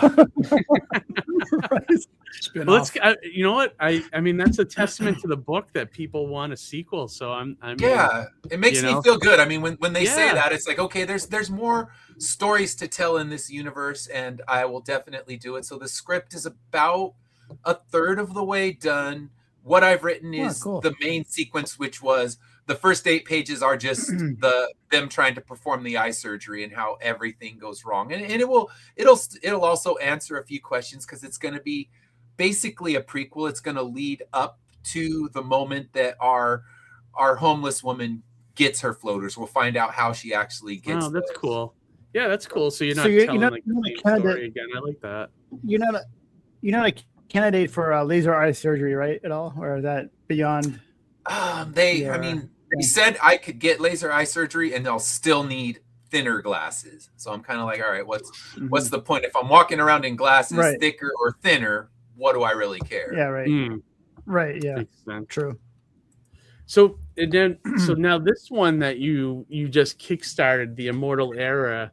Just looking at it looked like kind of like a superhero thing. Is that what, or is it more like a sci-fi? It's kind of a sci-fi fantasy. This book, it looks like a superhero team, but it's really kind of just this post-apocalyptic nightmare. So it's a world where every person has gained immortality. So they've all become immortal, but not with, they're not sparkly vampires with their immortality. They're just aging and miserable, and all the resources of this world are just depleted. So it's overrun with cannibalism and roaming gangs, and it's centering on a group of people who are trying to find any way they can to bring death back, because they know even though death is painful, immortality is worse. And they know that they're trying. My whole tagline is they're going to save humanity by killing them. And I like that. That's awesome. That's a great tagline. That's a tagline that sells the book right there. Yeah, and that's how I always close out my elevator pitch at cons, and they're like, "Oh, dang, that works." So, yeah, I give them. I think Johhny probably heard my pitch because we were pretty close to each other at San Diego that year. So yeah, that's right. That was the we were across the special edition one. Yeah, that's right. That's right. Were you there this year? I was there, but just as an attendee. Oh, wonder how was your show? It was good, and I did a panel, so that was nice. The same one, the Writing for Indie Comics panel. That one's always a lot of fun. Oh, awesome. Was that oh God, why is his name escaping me? The David. David, yeah, was that David's panel? Yeah, he did that one. Oh, awesome. Excellent. Yeah, I didn't get a chance. It was such a busy show, and I wasn't exhibiting personally, but I did have a couple of panels. So in moving around, I only saw people in passing.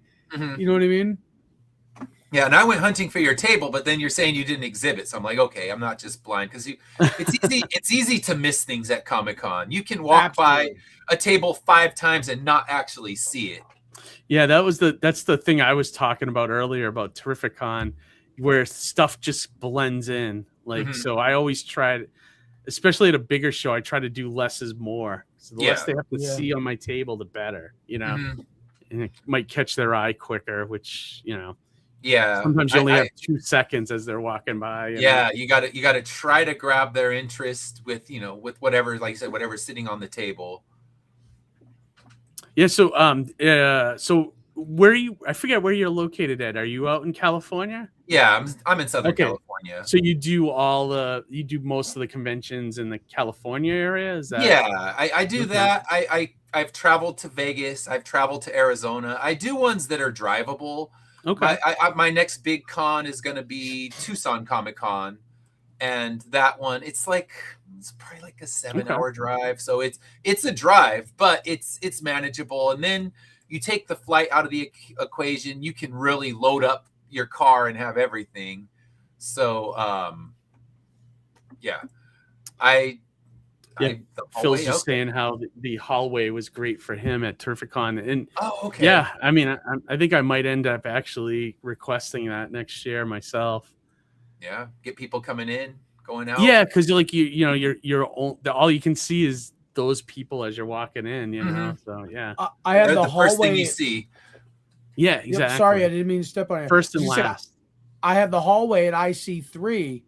Yeah, you were doing gangbusters, right? Right, and I was worried I wasn't with all the other cool kids. Yeah, and then in the long run, it was the best. It was one of the best shows, and a lot of people were struggling. I did very well, and I think it was explicitly because I was in the hallway. I was able to catch everybody who walked in. You know what I mean? That's what I struggled with. I could have been in the hallway this year, but I was like, I should be with the artists, and so I kind of chose that. But now I'm thinking the hallway is now requested. You know, yeah, exactly. So, not that we did bad. We did pretty good. It was down from last year for sure. I think everything's down from last year. Honestly. Yeah. But one thing I was saying, you might have missed this, Ed, because I don't think you came in. But like this was earlier in the show. 90% of my sales were comics, though. Wow. Whereas previous years, my wife usually sells more than me because she sells, you know, artwork, and she sells, you know, pop culture nostalgic prints, and that kind of stuff resonates with people more usually. But this time it was just the reverse. My comics did better, which I was, even though my numbers were down, I was happy that most of it was comics. You know, so I'm like gaining readers. You know, so. Yeah, I agree with this. Phil said Johhny wins everywhere because he's cuddly. Yeah. And Amy said, I voted for the main exhibit area over the hall for Keith, which was a misstep. Well, not real. I mean, we didn't know, you know, that was the thing. We didn't know. You're going to think the hallway's actually the worst normally, because I've been in some rough hallways. Yeah. And you just don't know. It just depends on where the placement is, if they have to actually go through you to get in, because the hallway that I was in, people could go right in the door and never travel down the hallway where the exhibitors were, and it was dismal. So I mean, it's not always a win. Oh yeah, true. Oh hey, Kayla's in the chat. Hey Kayla, what's going on? I saw her for 2 seconds at Terrificon this weekend. Same in passing. I saw her on the way in, and I saw her when I was loading out. Yeah, I think she was set up there, but I wasn't sure. I saw her, I think, running to meet somebody on Friday, and that was the only time I saw her. So, well, but yeah, to that point, if she wants to come split the table with me for Plastic City, I got the space. Yeah, if you want to connect.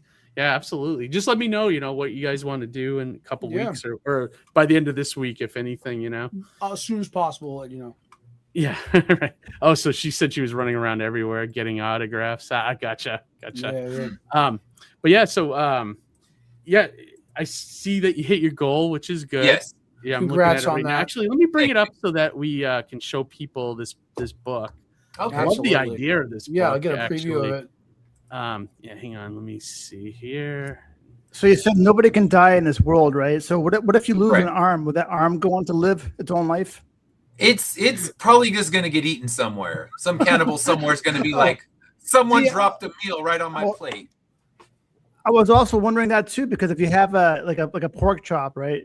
Wouldn't that pork chop be alive still? Because nothing dies. That goes for animals too, right? You can cook it. Yeah, the animals are gone. The animals in this world, because this is 200 years after immortality's kicked in. So the animals are long gone. You could probably find twitching bones of these animals because it's not going to die, but the meat is gone. And you can still cook it even in a world without, immortality. We still got fire. So, which does get addressed later on in the story. We address the issues of overpopulation and the lack of food, and what they've started to do is they've developed cloned meat for some of the people to survive. But so what happens if you can't? If you don't have access to food, what happens? You go find some dude walking around with a thick leg, and there's your food. Yeah, but you can't. So you don't die though. You just you won't missing die.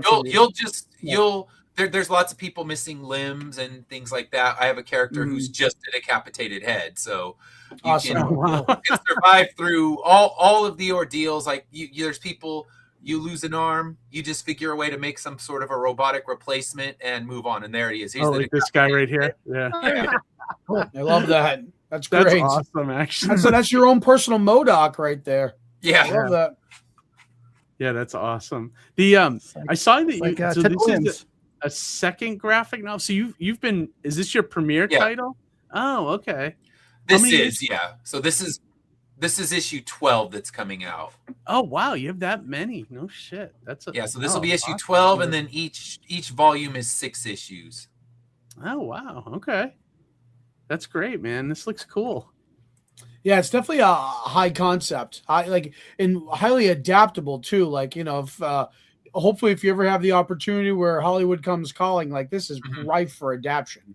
Yeah, that I would love that. I mean, it's one of those things. I have an agent. It's just you got to he's got to find the right studio who wants to do it. So sure, of course. And Amy had a question about the world. Living beings continue to age but never die, so they end up as miserable, rotten, lich-like beings. Horrifying. Yeah, and the original concept for this whole story came from Gulliver's Travels, where he travels to an island of immortals and at first thinks, perfect, this is paradise, I want to live forever. But then he sees these people, the ones that are hundreds of years old, they can barely move, barely think, they're haggardly and awful, and he realizes, oh damn, immortality is terrible, never mind, I'm going to leave this island. Because in Gulliver's Travels, he goes from island to island. It was just one of those ones when I was in one of my college classes. It was one of those little excerpts that we read, and it kind of hatched the whole idea in my brain. Oh, okay. Yeah, these covers are awesome too. Yeah, the art's beautiful. Is it the same artist throughout the whole series? Same artist for all 12 issues. So I switched colorists midway through because my first colorist ended up getting hired by Netflix to do animation. So wow. Oh wow. Okay. So Congrats on that. Couldn't work. So yeah, it's an awesome move for her. And I'm like, hey, remember, we got a book. You can tell Netflix all about it. So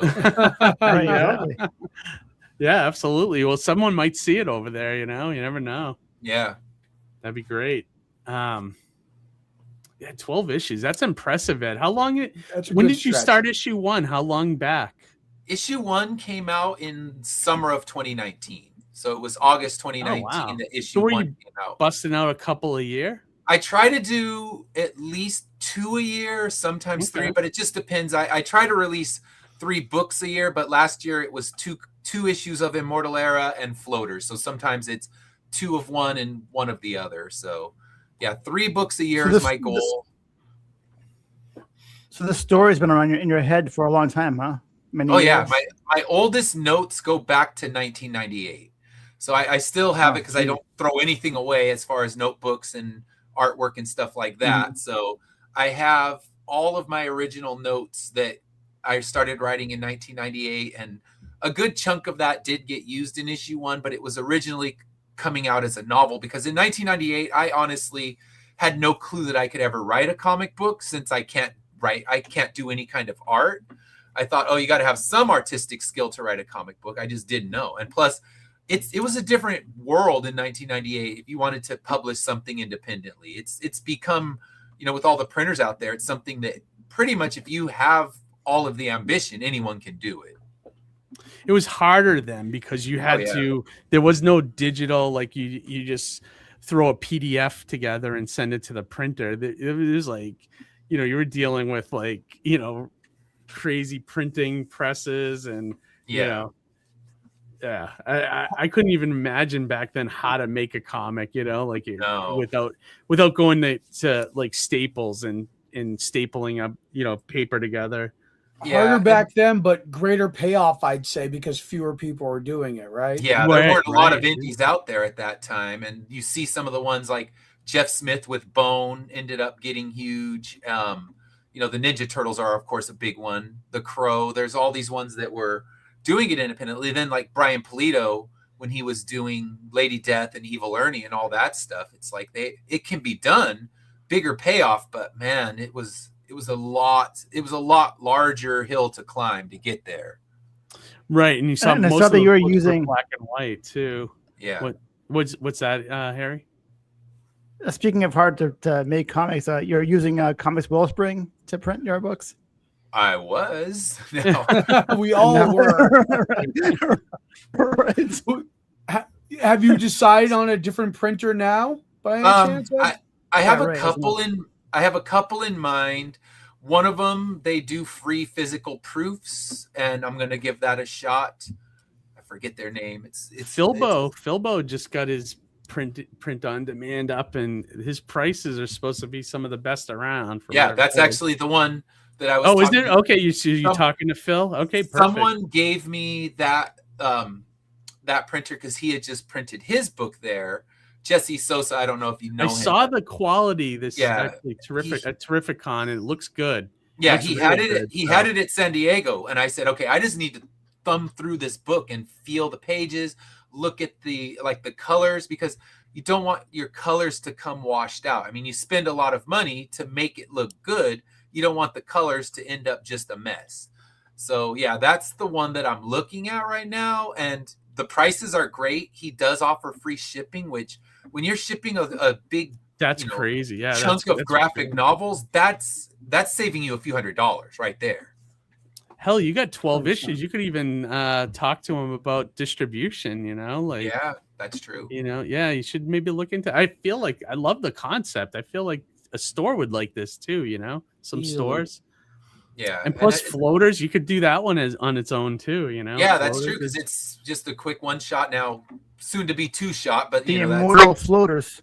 Huh. I've thought about connecting the universes, but I'm like, do we want never dying floater? Like the people that get the floaters, eventually they're gonna die, and they're gonna create a lot of misery. But if they're immortal, it's like, damn. They're gonna tear the world apart. I do think you got some cool concepts that I have not seen before, So I'd say why not,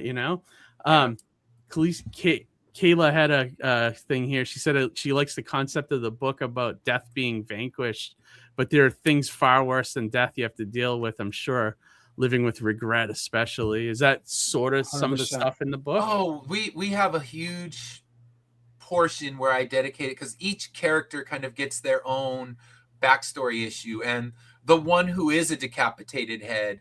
I mean, I'll give minor spoilers because I mean I published that 4 years ago, so I guess it's long enough out. But he went down to the underground, which is where it's all the cannibals are living and roaming, essentially to commit suicide.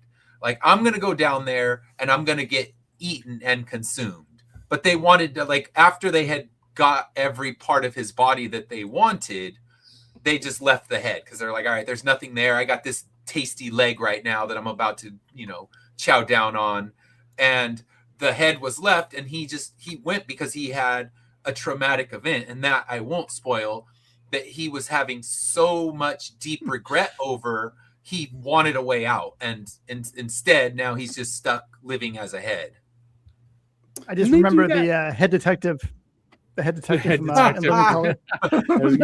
also, wasn't there something similar?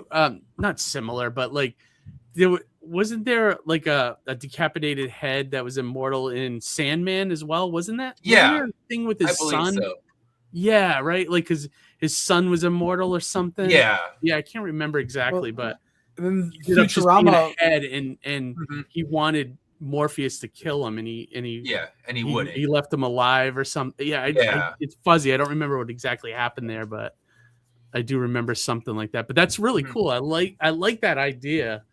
And I'm not saying that you stole anything. I'm just saying it's a great original idea. Everything's stealing from something. I mean, a little bit. Like I said, I got the general idea straight from Gulliver's Travels. So it's like, there you go. And then says there's been Futurama, the heads in jars. That's all over that show. The lines between inspiration and stealing are blurred, right? Yeah, but it's like, how do you make it your own? And also, but like when I just saw it on your campaign for the first time, it with me, it was like, oh, you don't see that often. You know what I mean? Like it's not, so it felt fresh. You know what I mean? Like it's not like every superhero comic has just a head. True. Walking actually, around or whatever, who's that? Who's that guy? Doc from Back to the Future. What's his name? He was in Wednesday as a head. He was like a professor, and on Wednesday, wasn't he? He had just got a head, floating head. Oh, maybe. Yeah, maybe. I'm just saying. I saw it somewhere where you said that of the 12 volumes, number 9 is your favorite. Why is that? Yeah, number 9, talking about regret. It centers on one of my favorite characters to write. I mean, you love writing all your characters for different reasons, but the character who's known as Father, who pretty much has made it his mission to save these people that are being sent down to the underground as food for the cannibals. And it's his entire backstory, and we really unravel a lot of things that I've been playing with and hinting at all the way through. So starting in issue 3, I start throwing these isolated panels of a certain scene that's happening, and we finally find out what scene that was and how it affected him and what led him to kind of become the hero of the underground, because he, kind of like the headless character, went down there thinking, all right, I'm gonna let them tear me apart. And then he saw these cannibals were going after a baby, and that's where he drew the line. Like, I'm not going to let them touch this child. I'm going to save this child. And then it became his whole reason for living, was to rescue these children, to bring them into this one kind of functioning village that exists in this underground abandoned subway system, and raise them and have them, all under his care. And it just kind of shows what led him there. And it's a tragic story, that particular one, but I loved it. As soon as I was writing, it's like, okay, this one I was very excited about. And every issue, you love every issue for a different reason, but for that one, it really just hit hard when I was writing it. And my wife read the script, and she's sitting there crying on the couch. So I'm like, okay. And I had at least 5 people tell me, like, I sobbed like a baby after reading that issue. So I'm like, okay, it hit its mark. It broke you down, but that's, of course, as a writer, that's what you're going for. If you're gonna, did it all come together kind of perfect? Like is that like, yeah, everything in the issue is like, just, like came out exactly how you wanted it? Yeah, the artist really nailed it, and the colorist got it right too, because it was a slightly different color palette since it was a flashback. Okay. And yeah, she even messaged me afterwards. She's like, "Oh my God, that issue just broke me down." So it's like, even when your colorist is telling you it got to her, it worked. And it was one of those ones that the events of it really made me sad to have to write, but they're essential for the story. And there's a few more kind of gut-wrenching issues that are going to come along the way. Basically, every story arc from this point on, there's only going to be 2 more. They're going to have some huge events because we're moving toward the end of the whole story.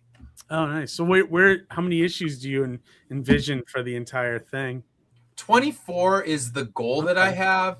Yeah. And then I have a couple of side stories I would love to tell. I kind of remember how Garth Ennis, when he was writing Preacher, would just throw these little side story things like, okay, here's a little side story of Cassidy that's not in the overarching story, but has importance to it. So there's one side story I'd like to tell, which might be like 2 or 3 issues. So when it's all said and done, it might be 28 issues, maybe even 30, but the main story will be 24.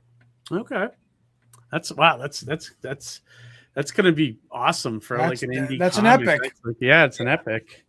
Really is. Perfect for Netflix. Exactly. Yeah, no, it's awesome. Check this out sometime. But yeah, no, Ed, I'm happy for it. I think it's awesome. And has your readership been building? Like has it? Have you kickstarted every issue, or is it? I have, and what I've seen is it's kind of steady. It's not growing. I think it's daunting for a lot of people to have to get 12 issues to get caught up on the story. And that was one of the reasons I wrote issue 9 the way I did, was I wrote it as a one-shot. I wrote it as a standalone story where even if you've never read Immortal Era, you could read this story and completely understand it.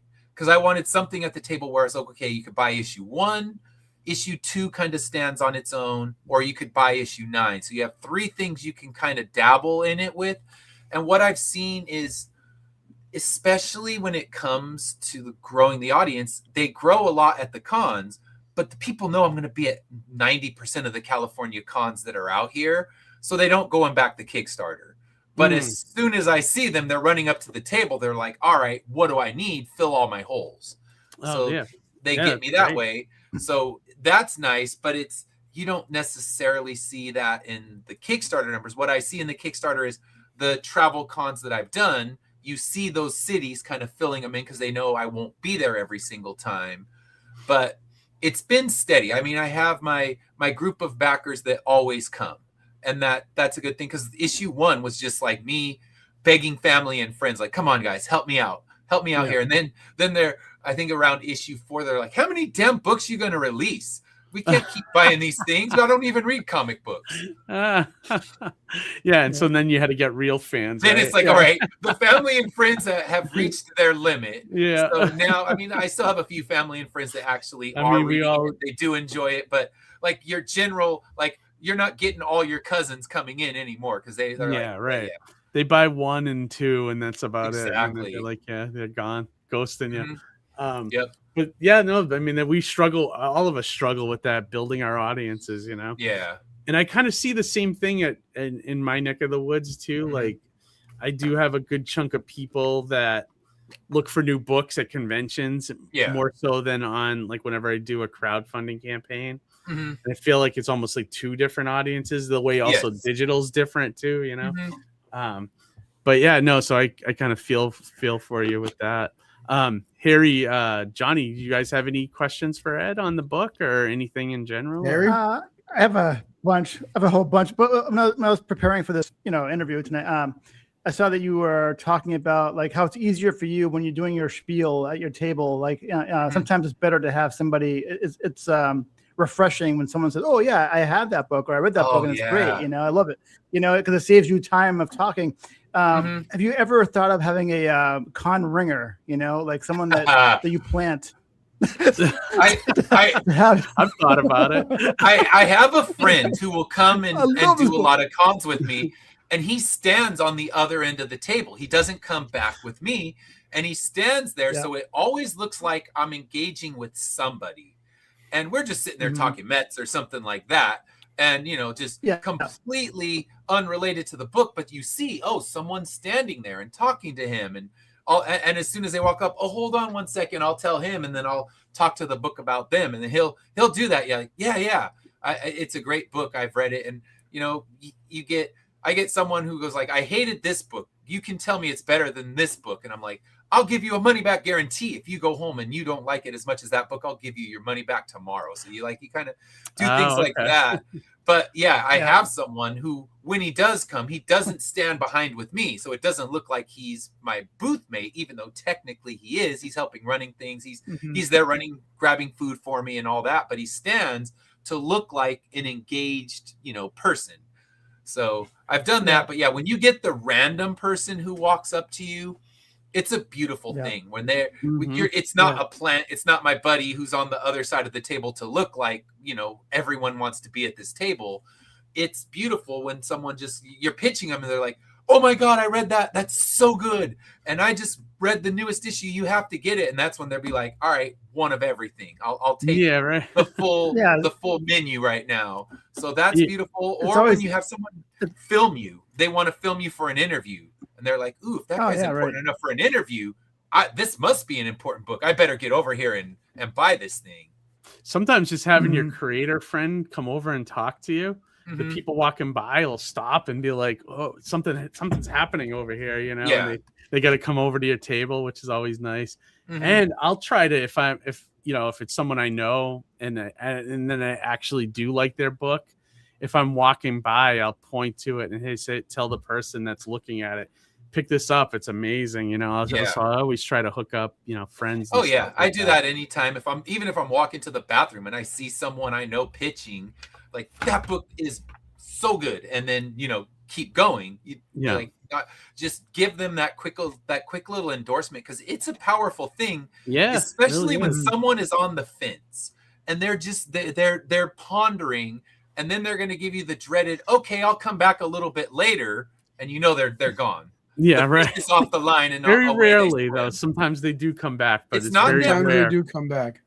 I'd say it's like an 80-20. Yeah, like I agree with you. Of the time, you never see them again, and then that 20% that do come back, I always throw in something free, like, hey man, thank you so much for coming back. Here's a sticker pack for you, or something like that, because they don't understand how many people say it. And a few of them been like, I said I was going to come back. Why wouldn't I have? I said, oh, you haven't been on this side of the table. I can tell. Yeah. Yeah. Yeah. When you do it long enough, you see all the excuses and everything. I swear to the God, one of these days I'm going to make that Comic-Con video of all the people you run into. Yeah. In Artist Alley, and people are going to love that. But yeah, anything else? Yeah, go ahead, Harry. Well, this doesn't really relate to your book, but as a writer, I mean, I haven't seen the movie. I haven't seen the movie yet, but have you seen the Odyssey? And what do you think of it? I have. I enjoyed it. I thought it was. Yeah. I thought it was really well done. I mean, Christopher Nolan puts so much attention to detail into his movies. I mean, could he have written the dialogue to be less modern? Sure. I think that's one of the nitpicks, but I think once you're immersed in that world, you're kind of letting little things like that go. And for me, I just felt it was kind of like, it just pulled you right in. I know people have criticized the score, but he wanted to use different instruments that could have been, that would have been present at that time. So I enjoyed the immersion of it. And, I know people that thought else, otherwise, but I generally enjoy Christopher Nolan's movies, but I'm not a Nolan apologist. I'm not going to be like, everything that man does is amazing. It's like, no, he's had some clunkers. He's had some more uneven movies. So I'm not one of those like, only Nolan, because the Nolan fans can get kind of ugly online if you criticize his stuff. And that's what I hate. It's like, all right, you know what? You're just apologist, and he could be sitting on the toilet for 2 hours and film it, and you somehow find it art. So. Did you get to see it on IMAX? Did you watch it on IMAX? I did. I watched it on, well, not IMAX, but the one that I go to, it's called Cine One, but it's their giant screen at the Harkins, and I saw it on that. I feel like after I've seen it on, I feel like I could never watch it again unless it's on an IMAX. Yeah, it wouldn't work on my TV at home. Yeah, like I can't imagine watching that on a 2-inch screen on your phone. You know what I mean? Like, yeah, that wouldn't work. It's like almost like a sin. Yeah. Did you get to see it yet, Johhny? Did you? Not I know yet, it was like not yet. I'm gonna try to make it to the incredible piece of film making. Yeah. You know? I'm gonna try to make it to the Reading IMAX at some point. Yeah, before maybe this leaves. week. I have a little bit of free time before. Were there any? Were there any actual Greeks in it, or just Matt Damon and? I'm sure someone. I don't think they got people from Greece, but I don't know. Yeah, right. I don't think so either. I didn't pay that much attention. There were so many extras. You have to imagine some of them were Greek. Yeah, maybe. Right. Because he brought in just absurd amounts of extras instead of CG. So that's good. When I think about that's good. Like the worst of the worst would have been episode 2. And you got people that would be a stormtrooper for free. They would do it. They sign me up. I don't need money. Just put me in a stormtrooper suit. And what did he do? He made an entire CG army of stormtroopers. So, and it looked properly like shit. So it's like, you failed on that one. That's one thing I love about Nolan is he's an old school filmmaker. Like everything is very little effects, very little green screen. Everything's real locations. He builds everything. Even that Cyclops, I guess, was a 60-foot puppet that he made. It's not even all it's insane. Like I was that's impressive. And then like I was seeing the thing about IMAX cameras, they can only shoot 3 minutes of film. Yeah, so he shot that entire movie in IMAX. So imagine having to change the film every 3 minutes, and you got a 3.5-hour movie. That's insane. Yeah, isn't that nuts? Wow. If anything, it's you just got to see it the way he shot it to get the full, the full experience, I would say, out of it. And I think the sound is amazing in that movie. Yeah, the score and everything is unbelievable. Could be one of his best films. I'd say so. Top 3, if anything. It's really good. So. Oh yeah. Johhny, worth seeing definitely in IMAX before it leaves. Yeah, drop the money for the IMAX. It's worth it, I would say, because it'd be good on any big screen. But once you see it that way, it's like Keith was saying, am I going to want to watch it on my TV? Nope. It's not one that you want to revisit unless they're like, okay, we're doing an anniversary release back in IMAX. All right, I'll go back and watch it in IMAX again. Yeah, and then as we wrap up, to your point about Tenet, Johhny, I wish Tenet would go back to theaters so I could see it in IMAX, because I know he shot most of that for IMAX as well. Yeah, and he still decided to release it during COVID. Yeah, which no one theaters were shut down. We went to Vegas, and Vegas was kind of less restrictive for what they were doing during COVID, so we were able to see that one on the IMAX. Get it on IMAX? Okay. Yeah, so we went to a Vegas theater, saw it on IMAX, where it was every 4 seats had ropes on them. It was a crazy experience, but people were so afraid still at that point. Yeah, that was early on. I remember the theater was pretty much me, my wife, and kids, and 4 other people. That's all that were there anyway. Yeah, because nobody was comfortable enough, and I was just like, you know what? I miss things. I like going out. Being stuck at home was not for me. And I know some people are like, I miss those days of not having to go anywhere. I'm like, man, I try to hit 1 or 2 concerts a month. I go to a movie every weekend if there's something worth seeing. And to have that all taken away, all I did was go on runs. All right, I'm running 50 miles a week. I'm going to be really fit, but I'm going to be the most bored I've ever been in my life. Yeah, right. I love that.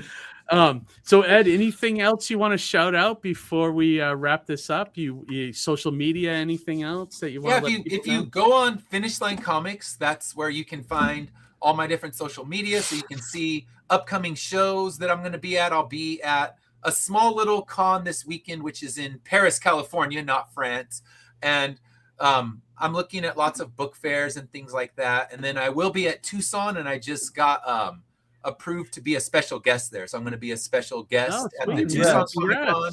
Yeah, so awesome. Yeah, that's great. It was dumb luck running into Brian Polito at San Diego. He was talking about Tucson, and I just was going to pick his brain. All right, I'm going to be doing this con. Tell me about it. Because I had just done one of the worst shows I've ever done, which was Fan Expo Anaheim. So I was like, please tell me it's better. Because he starts to tell me what celebrities are going to be there. I'm like, that's not going to do me any favors. Because if it's, Mark Hamill and it's $400 for an autograph, well, that's great. Now nobody has money to buy any books. But he was like, no, it's really good for, indie comics and everything else. And he's like, and in fact, let me get your information and we'll add you as a special guest. So it was just the right place, right time conversation that I bumped into, and it was beautiful. I mean, I'm looking forward to that. I was looking forward to it just anyway, because Tucson's a fun city. I like just Brian Polito. I was next to him at Terrificon last year, so I talked to him all weekend. What a great guy. Love him. He's just a good guy, but he understands, like, from our point of view, what like why what needs to happen at a convention, like so he because I told him I run a convention, and so we talked about that a lot over the weekend.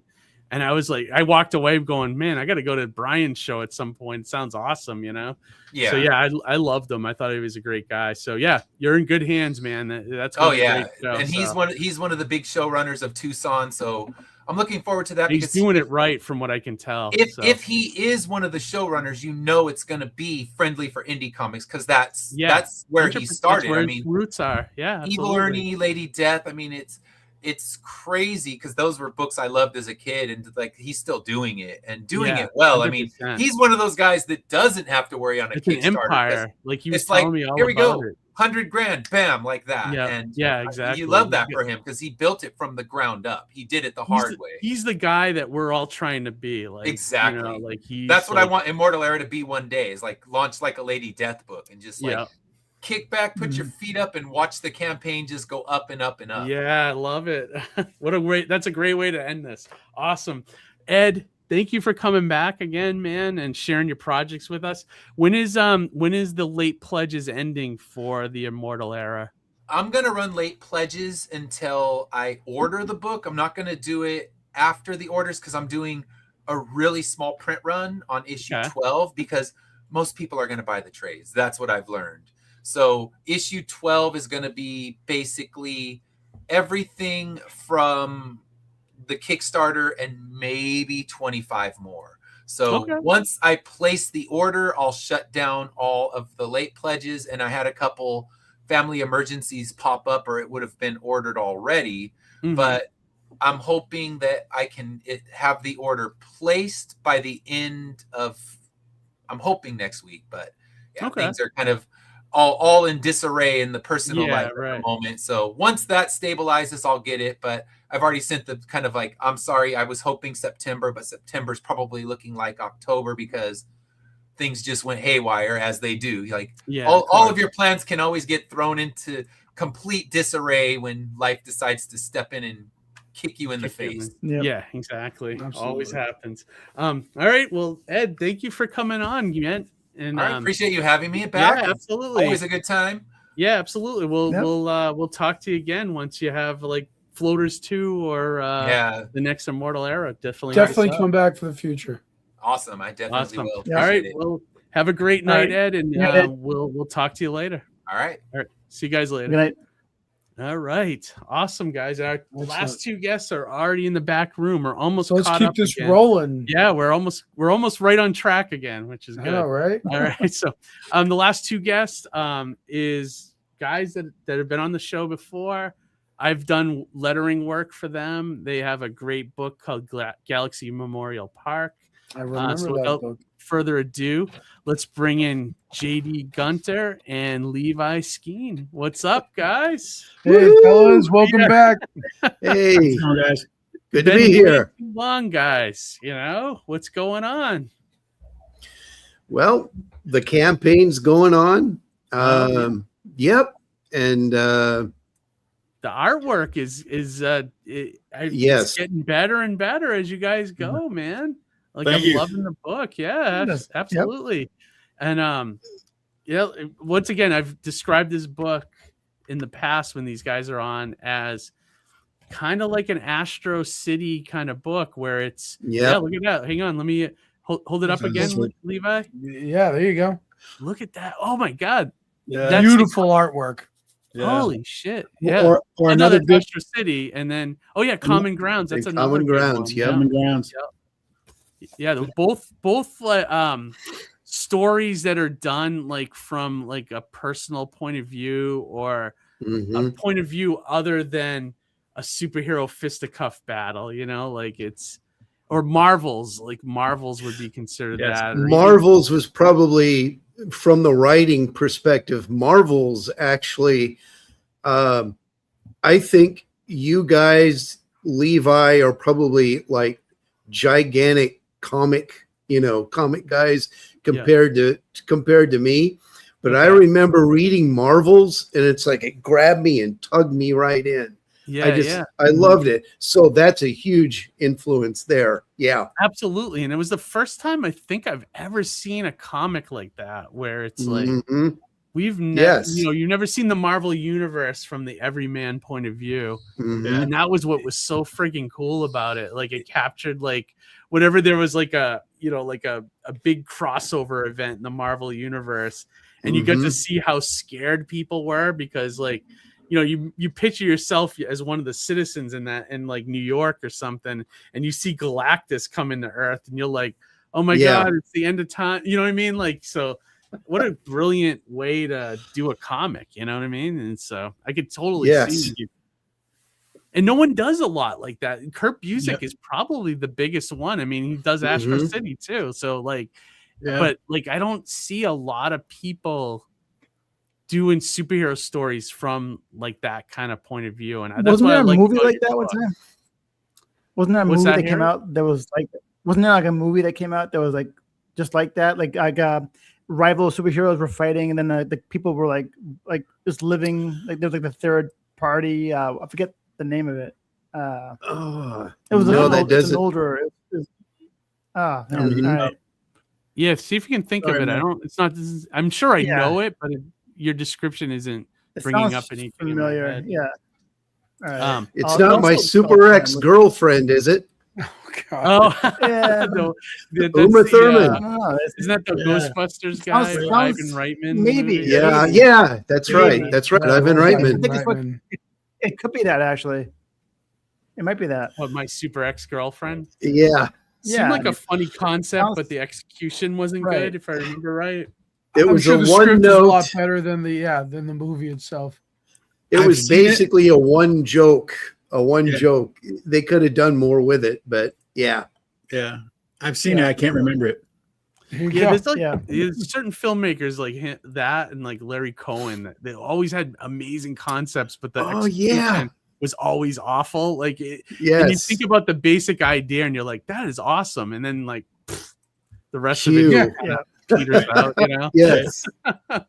But the thing I like about Galaxy Memorial Park too is I love that it's centered. All the stories are centered around this superhero graveyard too. I think that's amazing. Like, so so you guys are you finished volume 2? Like, I know I did the lettering. Maybe I finished it up maybe 3 months ago, something like that. Like 2-3 months ago. So the only thing that has to happen, and Levi, correct me, if I step in something here, basically just assembling the PDFs to be sent. That's it. Oh, cool. Awesome. And so are you guys still are you guys funding it on is it Fund My Comics? Fund My Comic, yes. Okay. Yeah, it's 92%. And the book just needs to be put together as a PDF. And as far as that's volume 2, as far as volume 3 goes, I'm on page 16 of chapter 3 in that series. So it's around 10 to 15 pages away from being finished. Volume 3 will be. Oh my God! Wow, you guys are already on volume 3. Holy crap! Wow, you guys are moving right along on this, which is awesome. How did the first one do, by the way? Did you guys? I know it funded. And did you guys do any conventions to promote it, or no? Why not? Just not convention guys, or just what do you think? Or you want to do some, or? Oh, I definitely want to do it, but I got in 2 more years I will do it. I will go back to doing conventions again. Okay. I'd love to do conventions, but it's like time and money. It's just not there. But what's funny, both Levi and I are big, we live in the Spokane, Washington area. Okay. And our big show is Lilac City Comic Con. And like I kind of did something last year for the campaign for Galaxy Memorial Park Volume 1. Okay. I got a sign. I couldn't go in, I couldn't go in because I didn't have a table. I didn't pay any fees. Okay. But I thought, hey, if I get this picket sign and walk around with a giant QR code, then you could go to the thing. And they wouldn't let me in. So I basically walked around in circles in front of the hotel. And Levi and I did something similar, where we had like postcards and like copies. We had stickers and stuff, and basically we did the whole thing of hey, Galaxy Memorial Park. It's like Arlington Memorial Cemetery, but for superheroes. Yeah. And a few people are like, okay, yeah, what other? But others was like, really? And so haven't actually been inside of a convention, but that's in the future, especially once we get all four together in like a big hardback or something like that. That's I'm with Levi on that. Yeah. Well, even if you rolled in with all 4 volumes, like that would help you guys as creators, because I always tell people this, like when you only have one book on your table, people kind of get skeptical on whether the indie creator is going to actually make more than one book. You know what I mean? Yeah. Yep. I don't know if you guys have had this happen to you, where you buy a comic, you buy the first one from somebody at a convention, and you never get the second issue, or it's 10 years later, the guy might actually have the second one, Yes. People think like that, but when they see 4 books on the table, they're like, oh, I can trust this guy. I'm going to pick this up. Right. So you might even benefit from that, if you think about it that way. But if you also have a thick book like this, there's no arguing that there's a lot of meat there, So yes. So either way might work for you guys with that, So I was gonna say, more often than not, when people pick up Surrounded by Death, the collected edition I have, even though it's a softcover trade paperback, I try to justify the rate by saying, well, it's 2 issues plus an epilogue, and I give like a little bit of like a punchy hook on the epilogue that kind of keeps pulls them in, Gotcha. Someone's saying they're glad your house didn't burn down. Was there a big fire in Spokane? Actually, yeah. So I live in a little town outside of Spokane. And I had basically there was like a huge fire just north of where I live. And like all Saturday, not 2 Saturdays ago when all this was going on. Right. Yeah. It's like it was burning down all kinds of houses. But my place, basically it was like it kept getting closer and closer, but it's like it stopped and then it just kind of like started moving north. So I basically it's a miracle. Were there like funny newspaper articles, like headlines, like smoke can in Washington, or? No, I haven't seen that. They were a little bit more tasteful with it, I think. And I think some people were pretty raw, because it turned out that like a big portion was due to arson. Oh, really? Yeah. It was a guy. Killed his dad. There was no. What's that? He killed his dad down in Arizona. Yeah. He was let out. He 13 years for killing his foster father in Arizona. He got let out after 10 years. And then, what's weird is Spokane County sent us all a text the day before and said, hey, it's going to be heavy winds tomorrow. Do not light your fires. Probably gave the guy the idea by sending that text. Exactly. Some people just want to burn the world. Holy crap. Some people just want to watch the world burn. Well, that's kind of what I think was going on. was the air. I mean, I'm sure the air quality there was horrible because it kind of like here we had the Canadian fires, and the smoke came from New England, and everything looked like the Walking Dead, like the sepia background. It was like It was like Blade Runner 2049. It was just so like a Ridley Scott movie. Like they put that piss filter on that they put on all the movies now, like that. That. Oh yeah, right. Like a Zack Snyder movie. Everything. Yeah, right. What happened? What? Yeah, exactly. The only thing I know about Spokane, Washington, is that Bing Crosby is from there. His hometown. Yes. And, Sydney Sweeney. He was Sydney Sweeney. What was that? Sydney Sweeney. And what else? Yes. Better. Actually, she came back here and she was like giving out food to people here, and that was kind of like awesome. Okay, I wasn't expecting that. Wow, that's yeah. That's real nice of her. Well, getting back to you guys. Now, did you guys know each other before you guys did this book, or? Yeah, we've known each other since 1995. Really? Yeah. Jesus. Wow. Okay. I don't know if I ever talked about that last time you guys were on. So when did you guys decide to do a comic together? Well, it was Galaxy Memorial Park. The first chapter was written probably 15 years ago at the very least. 15 to 20. 15 to 20 years ago, and it was an idea for a group of friends for a project. Okay. You can see where all the flashbacks are done by different artists. You have the main artist up front, and it was simply a way for a group of friends. It was a story idea. A group of friends get published together, and it just kind of sat there. And we did other things. And going back a second to the convention thing, like I did Emerald City Comic Con for 15 years straight. But it's a different thing now since my strokes. So it's like I can't handle that kind of environment anymore very well.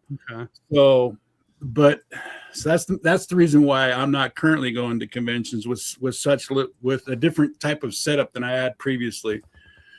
And I just blanked. Go ahead, Keith.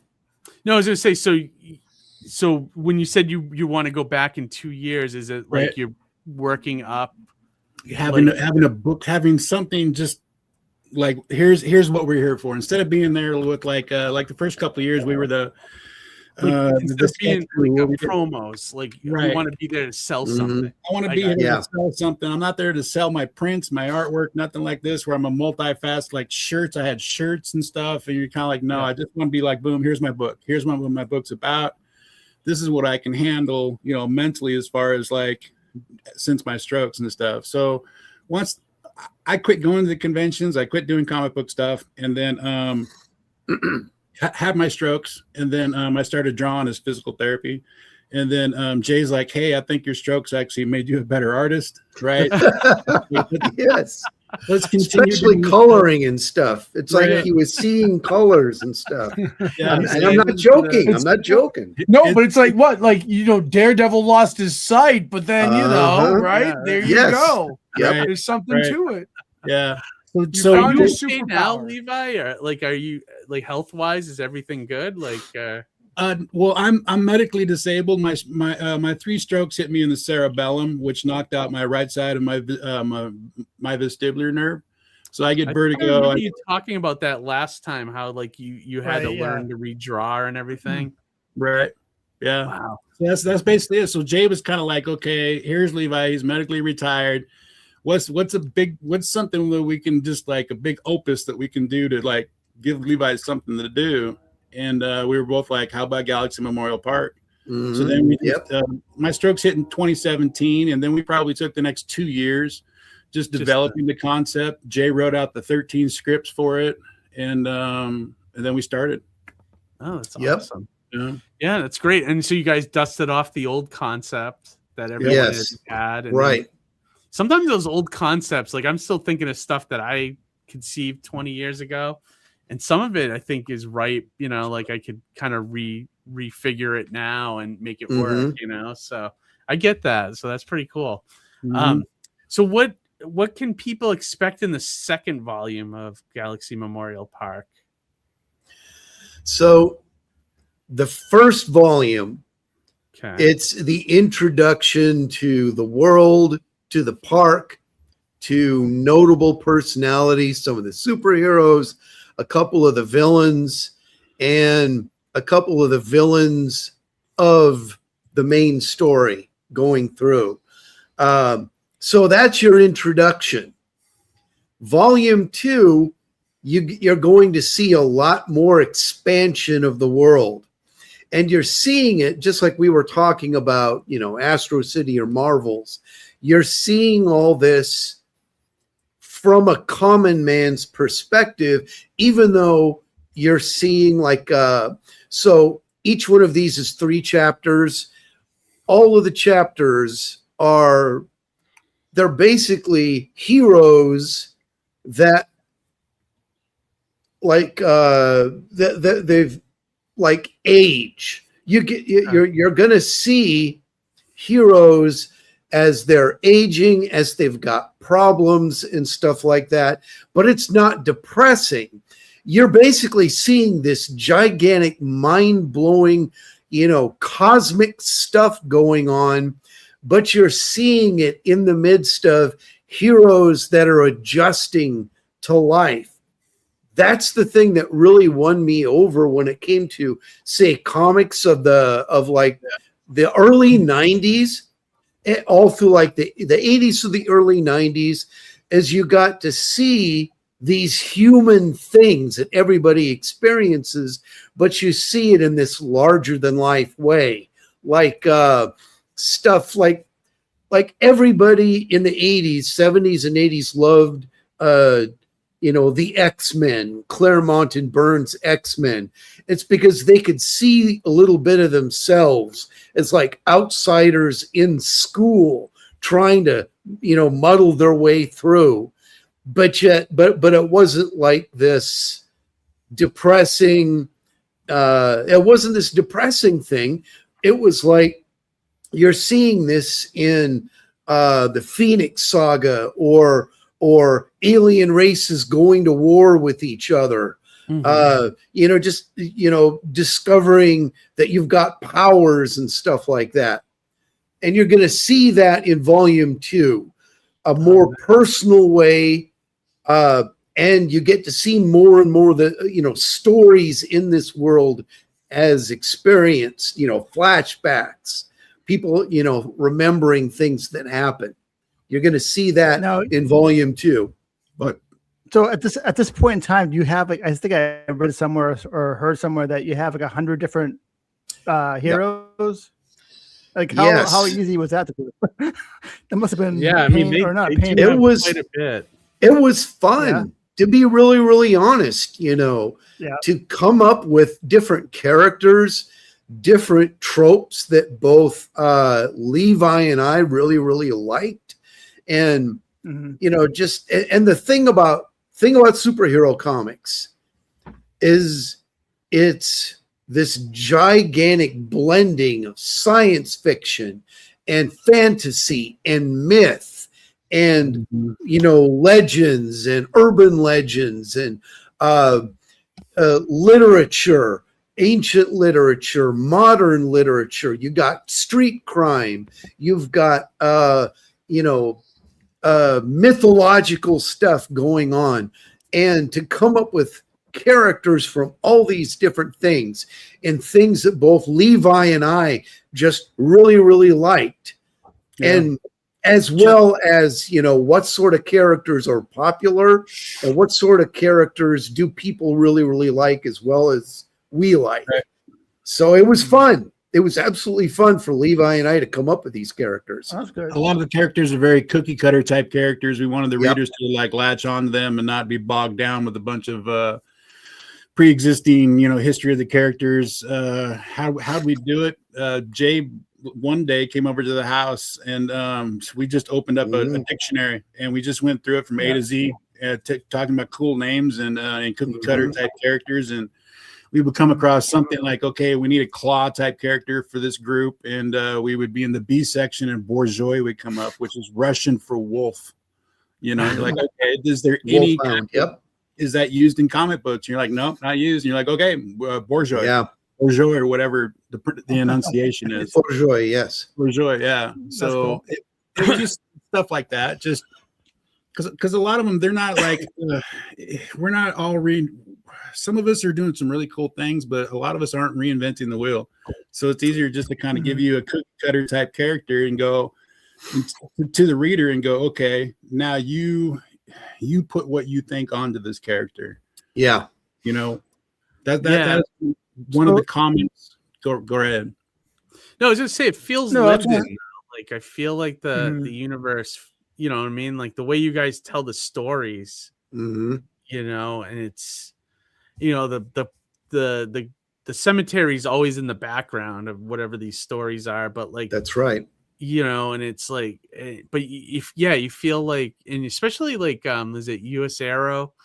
Yeah, you see him at different points too in his life, and I like that. I think it's cool. It fills in the gap on who this character is without not seeing him in action very little, you know, throughout the book too. But you get across that this guy is like, you know, the Captain America of this universe, you know, like yes, yeah, definitely.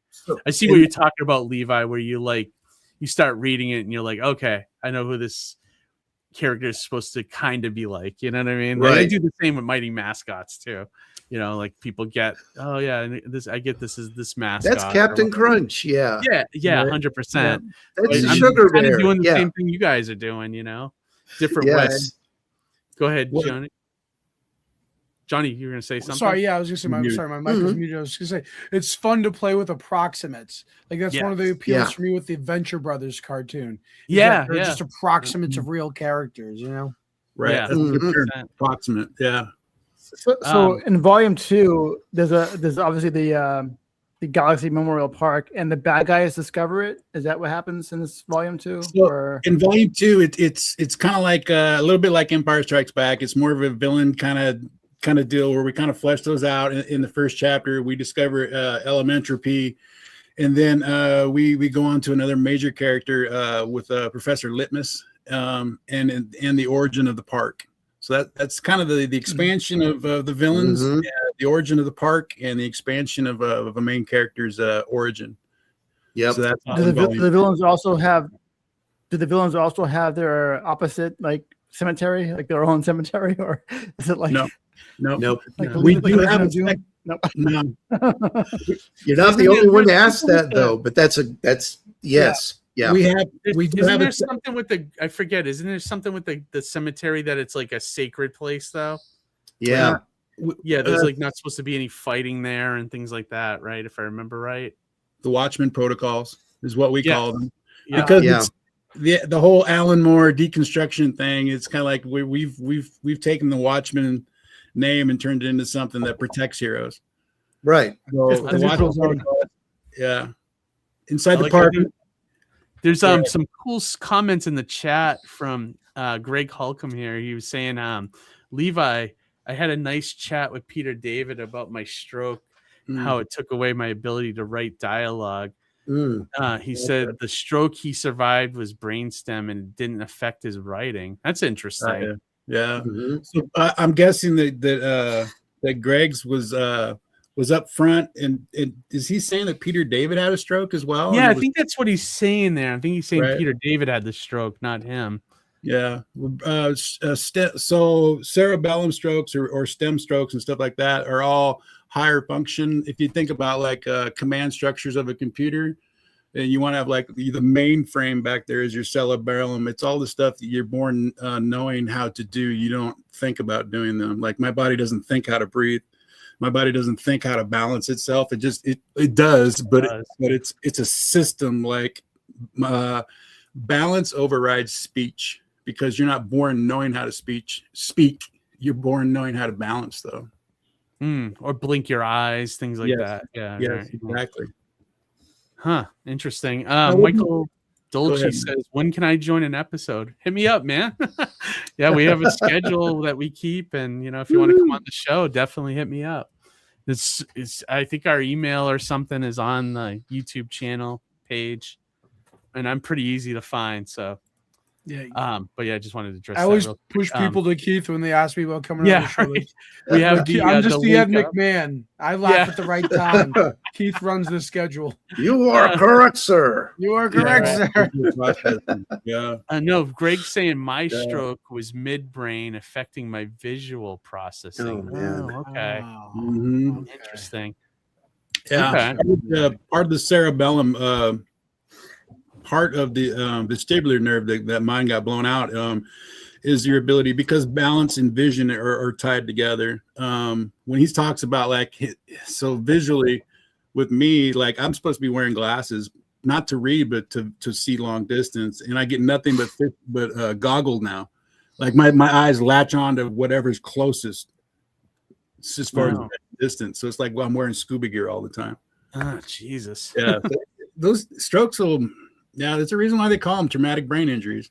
Yeah, I mean, and honestly, you had how many? 3? I had 3 of them. Yeah. Jeez, man. I'm glad you're still with us, because some of them are deadly. Like, you know. Yeah, that's rough. But anyways, I mean, you guys are putting out a cool book. I just, letting people, and thank you for letting me be a part of it. Oh man, I do love lettering it. I think it's a fun series, and I hope I wish it much success. And so when did you go? What's that? I was gonna say, we are getting a little bit more professional. Like, I felt really bad the first couple, chapters and stuff. Kind of like, we have changed. Me and Jay are so like this when it comes to collaboration, that like stuff just, and like we hand a script to you and we're like, oh, some of this stuff doesn't really match up. No. Keith, yeah, you're right. Like, but also like sometimes I will go that extra distance to try to figure it out. I think there was only that one time I think I might have emailed you, JD, and said, I don't get what's going on here, but like I will try to like figure it out on my own before it comes to that. And most of the time I can. Most of the time I can. Well, you know what I think it was that messed me up is that there was a lot of pages where you guys didn't have a lot of dialogue, and the way the script is written, it doesn't let me know that those are all like, you know what I mean? Those are all like dialogue list pages. So I was looking to kind of match the action. Oh, yeah. You know what I mean? So like that was, I think, what screwed me up on that last one. I think it was like, I forget what the story was. It was someone was walking around the cave or something. And that's the one that I remember. Okay. Yes. That's chapter 4, I believe. Elementropy on an alien planet. And there's lots of pages of just checking out the planet and the cave and everything. We really wanted to stress the point that Elementropy did that on purpose. Like we gave you 3 chances to get out of this. Like you went there, you did this, you passed this, you went through here, all in order to do what you did. Yeah, it is your fault. So you did this to yourself. So it was a lot of that. So I gotcha. But we figured it out, right, guys? That's him with the writing, Oh, it's not all my fault. It's not all my fault. It's not all my fault. Yeah, it is. Yeah, it is. Yeah, it is. Dude, and I've worked with worse people, so don't worry about that as far as like professional level. So you guys right here, he's talking about me. Not at all. No, right. I mean, honestly, like I understand, like that's why I'm like, I understand people are coming from different, like levels of the industry. So like I would never like be like, fuck this guy because he's not, professional or whatever, like because I was there. We were all there, like, and if anything, I would just ask questions about what, to find out what I need to do to make the book better for you guys. And you have. I mean, the thing that really impresses me, Keith, is just you seem to have like an instinct for, okay, this word balloon should probably be here because it's going to lead your eye over there. That's the kind of language that you already know. And that's the level of professionalism and creativity that you have. And Levi and I both just appreciate the heck out of that. Oh yeah, absolutely. You're excellent. You're excellent. Thanks. I appreciate that. One of the best letterers out there right now. I think I was telling that to someone this week, and it's all design. Like you just look at how do you incorporate it into it. But also, like, I want to make the book better for you guys. How many books have you read where the lettering is terrible and you can't even read it? Like, right. Honestly, like there's a lot out there. Like, I was talking to someone this weekend that said I had to throw this book out because I couldn't even get past page 2. Oh man. So I get it. Like, and so I want people to read your book. So I try to make it better for you guys, so, and I appreciate the work. I always do, so I appreciate you guys bringing me on. Hey, can I just give it? That's RJ Carr from Critical Blast, right? Yeah, absolutely. Yeah. So shout out to RJ. Yeah, he's our publisher when we're not doing the Fund My Comic thing. Yep. Is he printing the book for you guys? Fulfilling. Yep. So, he's doing the fulfillment for you. Oh, yeah. That's right. He does that too. That's awesome. Yes, we need that. What do you say? I got some old Charltons that were typewritten in the balloons. Yeah, I can imagine. That must look really good. That's funny. Shout out to him. He was Critical Blast Publishing, I think, or something like that, right? Yeah, we use him as publisher and fulfillment. Nice. Are you guys thinking about bringing the book to like a Filbo or for distribution or anything like that? Or I'm pretty sure the Critical Blast. Are you talking about the website where like every single bookstore on the world can order your book? Kind of. No, this is more like. Oh, I know there is that. That's like the isn't that like a Barnes and Noble thing or something? I'm not sure. I don't remember the name of it, but it's like something that. like that, right? Where they have the ability to order it at all these different bookstores. No, I was talking more about like getting into comic stores specifically, like comic distribution. Have you thought about doing that? Right. I was gonna say maybe RJ can comment on this because this is one of the reasons we went with him as a publisher. Like he was like his books were already on that system. Yeah. Whatever it is. Like you can just type in Galaxy Memorial Park on any platform and it'll come up as a selection for purchase. Oh, very cool. That's awesome. Yeah, I know he was doing that and he was doing the fulfillment. I haven't talked to him in a while, but like great guy. He's got a country album coming out next week on Spotify. Yeah. Get out. Really? Yeah. Country music too? It's like the next second chapter, RJ, is that what it's called? Something like that. It's a second. It's like this is my something along the second chapter. Oh my god! Wow, I'll have to listen to that. I never knew he was even into music or in making it. On top of that, jeez. Okay, yeah. So he says, he's sending out Barnes and so so this is like, so he's getting it out there for stores to order and stuff. That's just cool. Yep. I don't know if a lot of comic stores order from this. Do they, RJ? You can let me know. Yep, it's another second chapter. Another second chapter, yeah. Okay, perfect. I've heard a couple of the songs already, and they're pretty good. Yeah, I haven't been a country fan, but I would check it out just because it's RJ. That's hilarious. Man, how do you go from writing Remo Williams books to doing country music? That's pretty awesome. Love that guy though. But back to you guys. So anything else exciting coming up that you want to chat about or anything before we start wrapping things up or any other when do you guys so I think you might have said this earlier. When is this shipping? When is volume 2 shipping? Like campaign ends October 30th, and we considered as soon as the PDF gets done, we're thinking about this print, so it might ship early. So okay, yeah, dude, why the hell not? Right? Yeah, yes. Why not reward the people that have already purchased it with an early book? So, exactly.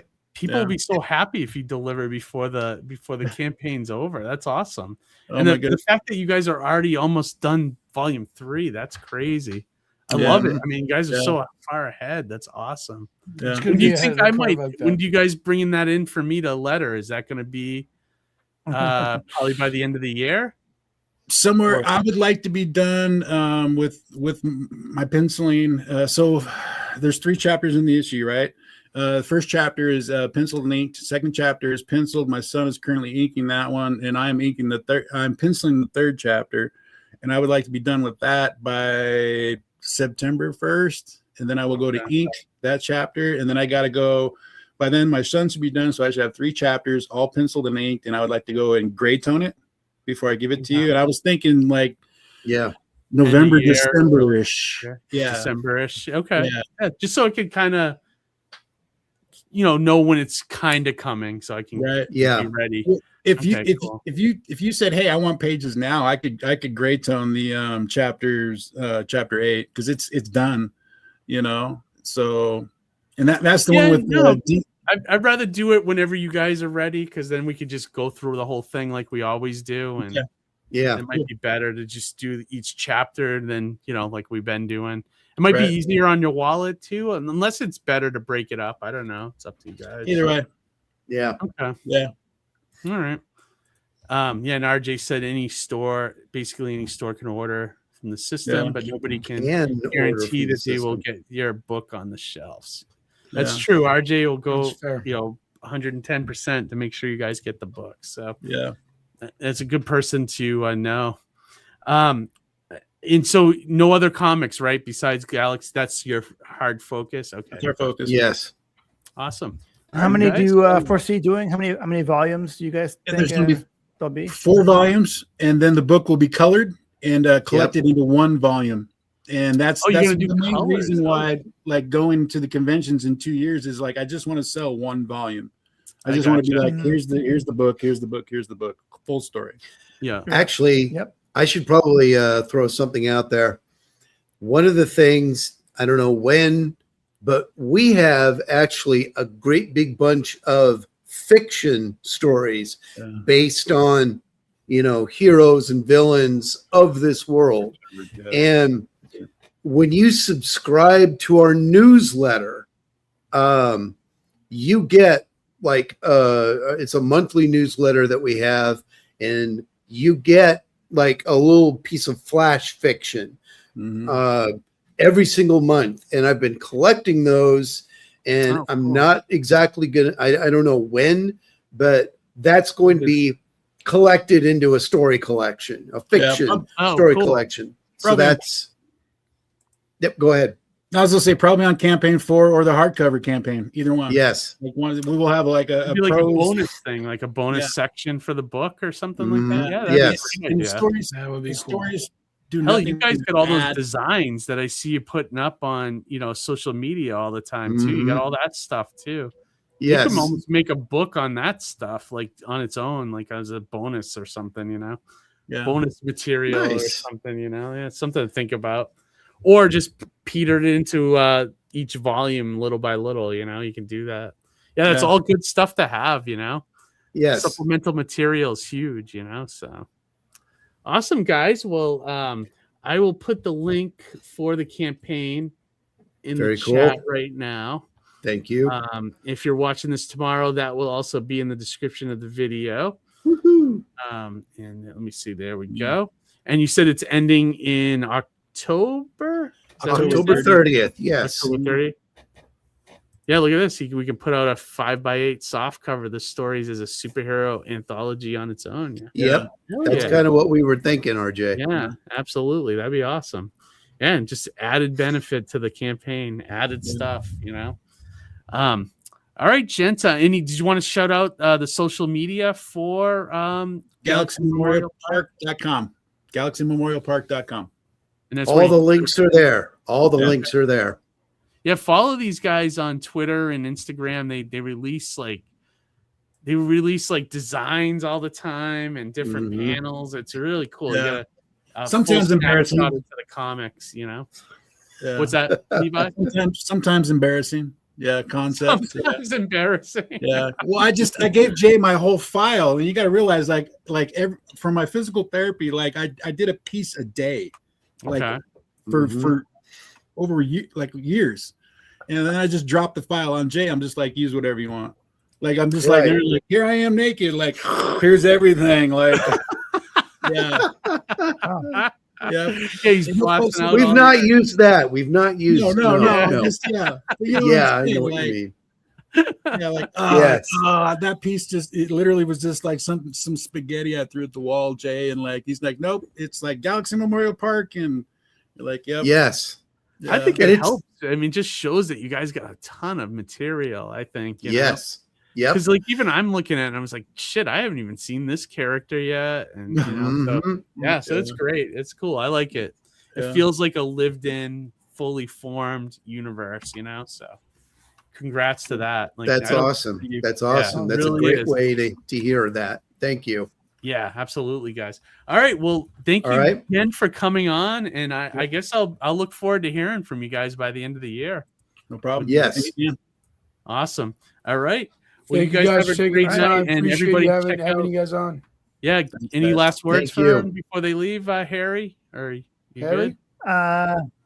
No, just nice to meet you guys again. Have you noticed, like, I mean, you said you were joking earlier, Levi, about your artwork, how it's gotten better, or whatever. But has it actually, gotten? I mean, when you compare the first book to where you are now, has it like changed drastically, or? Yeah. Yes, absolutely. It's night and day better. It's I don't want to toot my own horn like, yay, I'm the best, but yeah, I've gotten way better. Jay would tell you my expressions in my faces have gotten way better. Awesome. Yes, I mean, I've seen the artwork get better per every chapter. To be honest with you, yeah, but no, way better.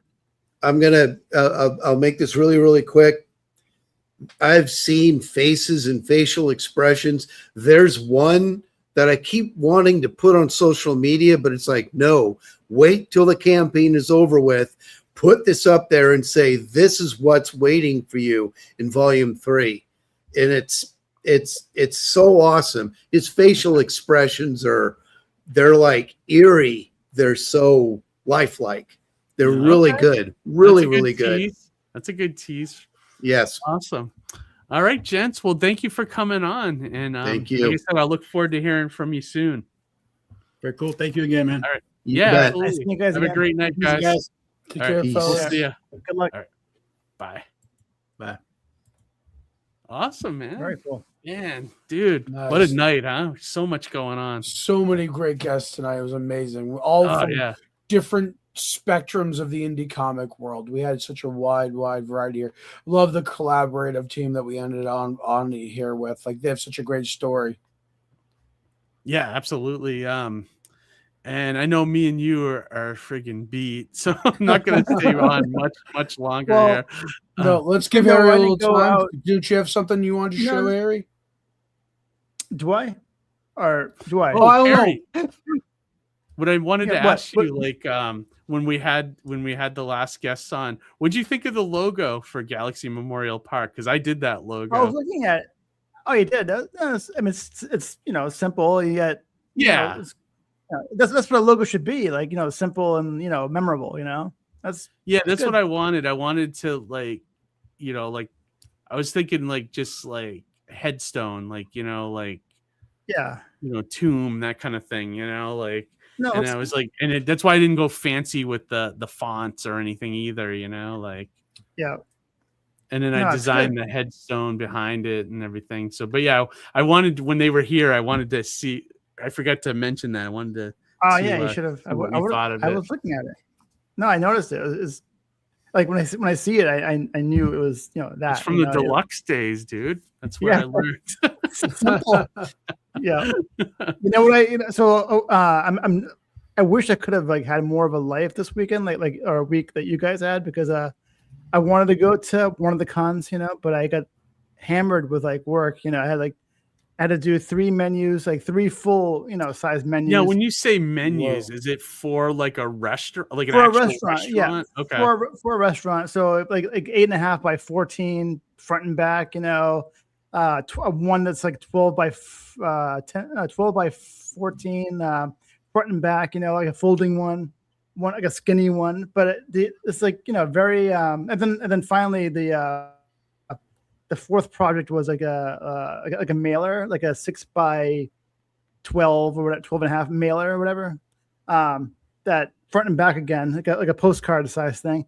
And this thing made me angry because I was working on it, and like there was so many fonts used. I had to like basically recreate this like mailer. You know, it had like Futura, Arial, Times. It had even Papyrus. Papyrus was used in this Chinese. This was on menu. a mailer.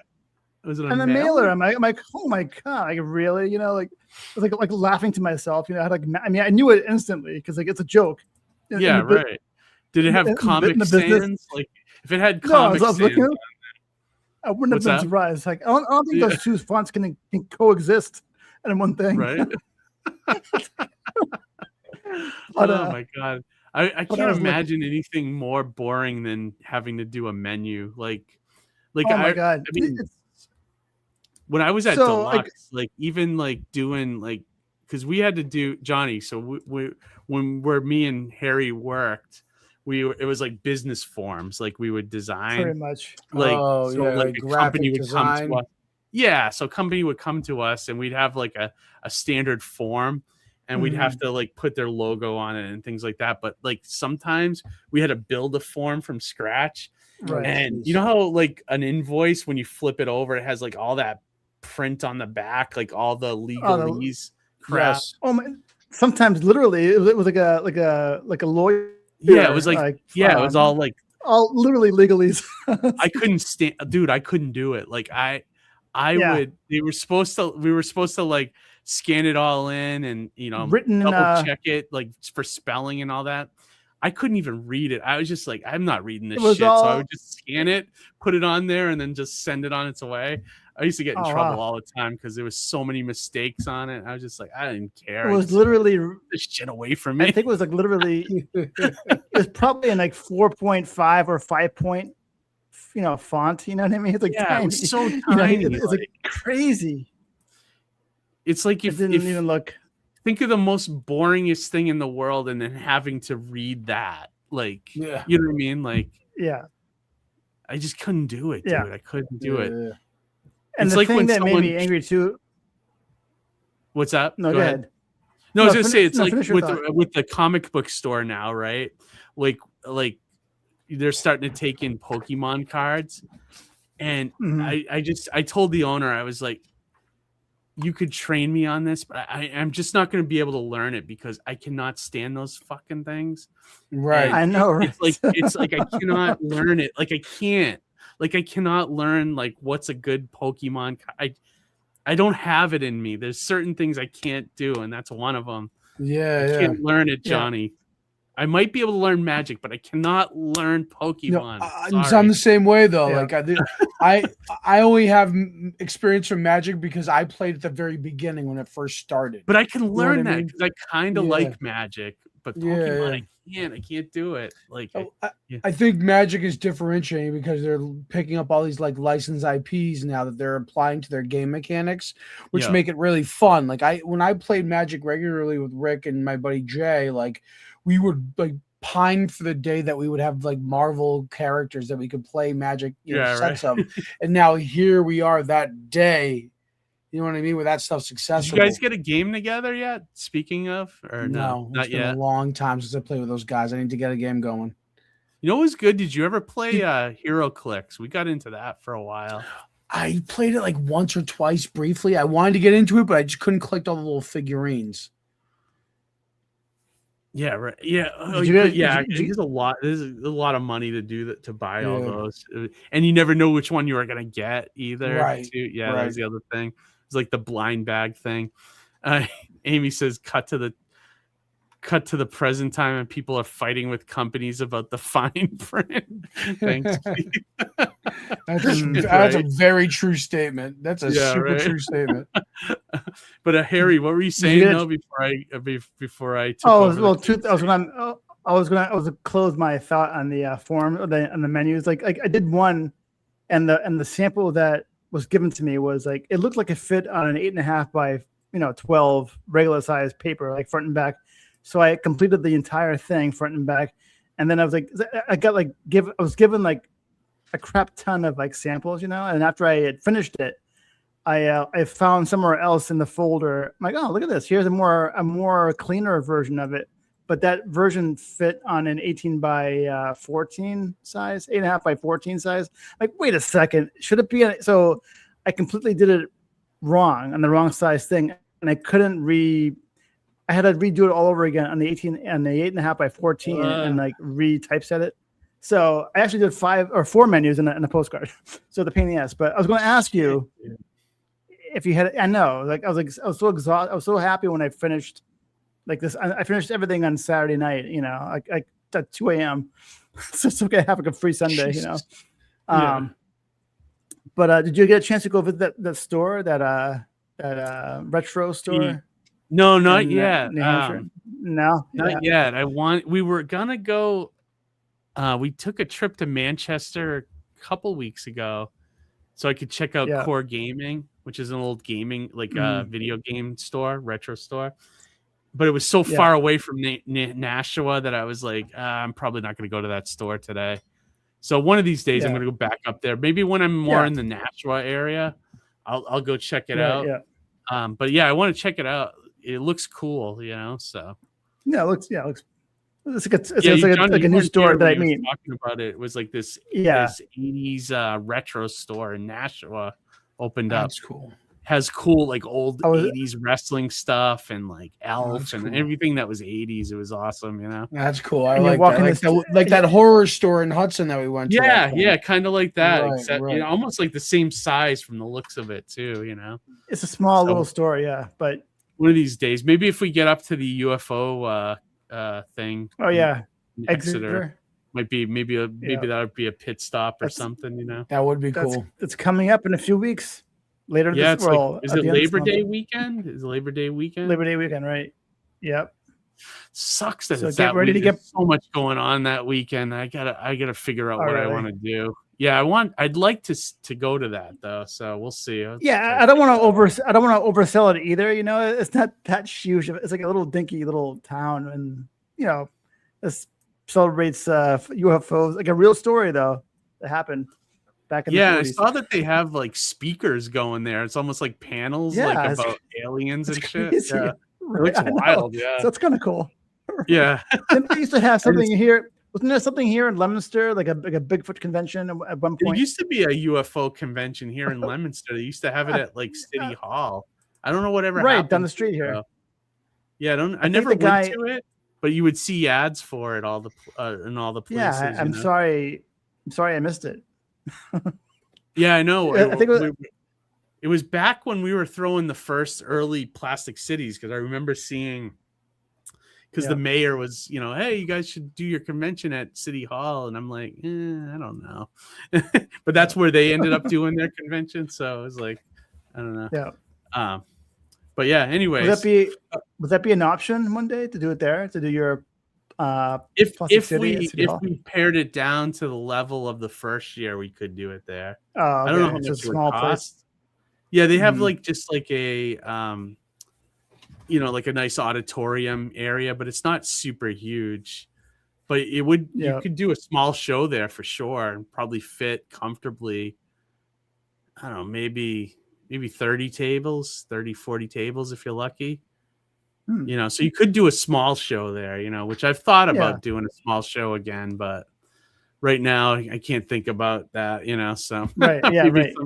Let's get through the upcoming show. Yeah, exactly. Before I start thinking about another show. I don't know how Joe does it. I don't know how Joe does so many shows a year, or even Gary or any of those guys that do multiple shows. I don't know how they do it. It's a lot of work. I can imagine. Yeah. So, but on that note, I know me and Johhny are freaking destroyed from Terrificon, so I'm gonna wrap this up. Anything else you guys want to shout out before I close this out? Well, maybe next. I don't know. Do you want to get your thing done first? Your printed before we show it, or the banner? Oh yeah. Well, I wasn't sure if you had something else to share. That's why, because oh no, at the top of the show, Keith was like, "Oh, Harry, close your image." So no. Sure I can show it again. I don't know if you saw it. The my $1 Million Man. My Is it good for live though? What's that? No, I showed this is the drawing I showed last time. The $1 million. He did a drawing sketch. for Ted DiBiase. Oh, okay. Yeah, it's just for fun. Yeah, I don't know if I. Are you gonna bring it to the Plastic City to show him? Well, I'll have to get it printed and like hold on. I can't wait for Plastic City, especially meeting $1 Million Man. Like, my inner child is fucking excited as hell. Me too, man. I hope he seems like a nice guy. So he does seem like a nice guy. All right, I have it up if you want. Oh, with the kid. That's right. I remember that now. Yes. So here's my sketch, and then here it is colored. Yes. Yeah, so good. Print that up and give it to him. So good. Print it up. Maybe put it on basketball. That'd make a great sticker. Just make a sticker. Would make or a something. great sticker. You know. Yeah, I'll definitely show. I mean, maybe I'll print it out bigger and give it to him. I don't know. I don't know what I'll do with it. You can print them at like Staples and stuff for like, bigger size or little size, whatever you want. Like a sticker, you think, or what? And give you do a sticker. You can do a sticker. You got a pack of 50 print. stickers and just give it to them. Yeah, there you go. Yeah, I'm running out of time now. I can have my friend there print them. Yeah, you got 2 weeks to get it together. Yeah, Jesus. I know. I still got to get the map finished this week. I got so much work to do. It's not even funny. We just got all the sound equipment in here for the panel too. Oh, cool. Mm-hmm. So we did put money into getting sound. So we got to test all that stuff. There's just a ton of like little things to do. Did you recruit artists for Sketch Off? No, but I definitely need to do that, right? Yeah. Well, we got Ryan. Who do you think would? Yeah, well, we could talk about this off. We can talk it off air. Yeah. We don't want to spoil anything. Yeah, right. Plus, I'm sure people might find that boring, anyways. How about this guy? No, how about this guy? But all right, guys. Oh yeah, we'll talk after. I was gonna say maybe you should have maybe instead of like a sketch off, maybe do like a fun thing like a win, lose, or draw show. Remember that TV show? Yeah. You have like two teams, and you gotta like find like guess what the drawing is, or you're shown like what the thing is that you're trying to draw, and then like guys so someone draws it, and your team has to guess what it is or whatever. I think it's like a different idea for a different panel because I feel like sketch off's more like an improv thing. But I like that idea though. There's something there, Harry. Yeah, maybe something that'd different. Be good for like a 3-day show because you could do sketch off on one day and then that on another day. Something to think about, Johhny. Yeah, that's actually not that bad of an idea. Yeah, especially if you're looking to get a free table somewhere, you can offer it like that as a thing, a trio or double panels or whatever. Yeah, absolutely. Mm-hmm. But all right, everybody, we're gonna wrap this up. Me and Johhny are destroyed from Terrificon. Like, subscribe, share the channel, and you know what? I just realized that we're gonna be live the Monday after Plastic City, but at least we have the Sunday to recover beforehand. There you go. Okay, which is good. At least we got a day. But I'm gonna try to not do that in the future, so that we're more alert and with it, So, but all right, everybody, thanks so much. We'll be back in 2 weeks with another episode, and most importantly, read some comics, everybody. All right, have a great night, great rest of your week, and have a good night. Talk to you later. Bye, everybody. Adios.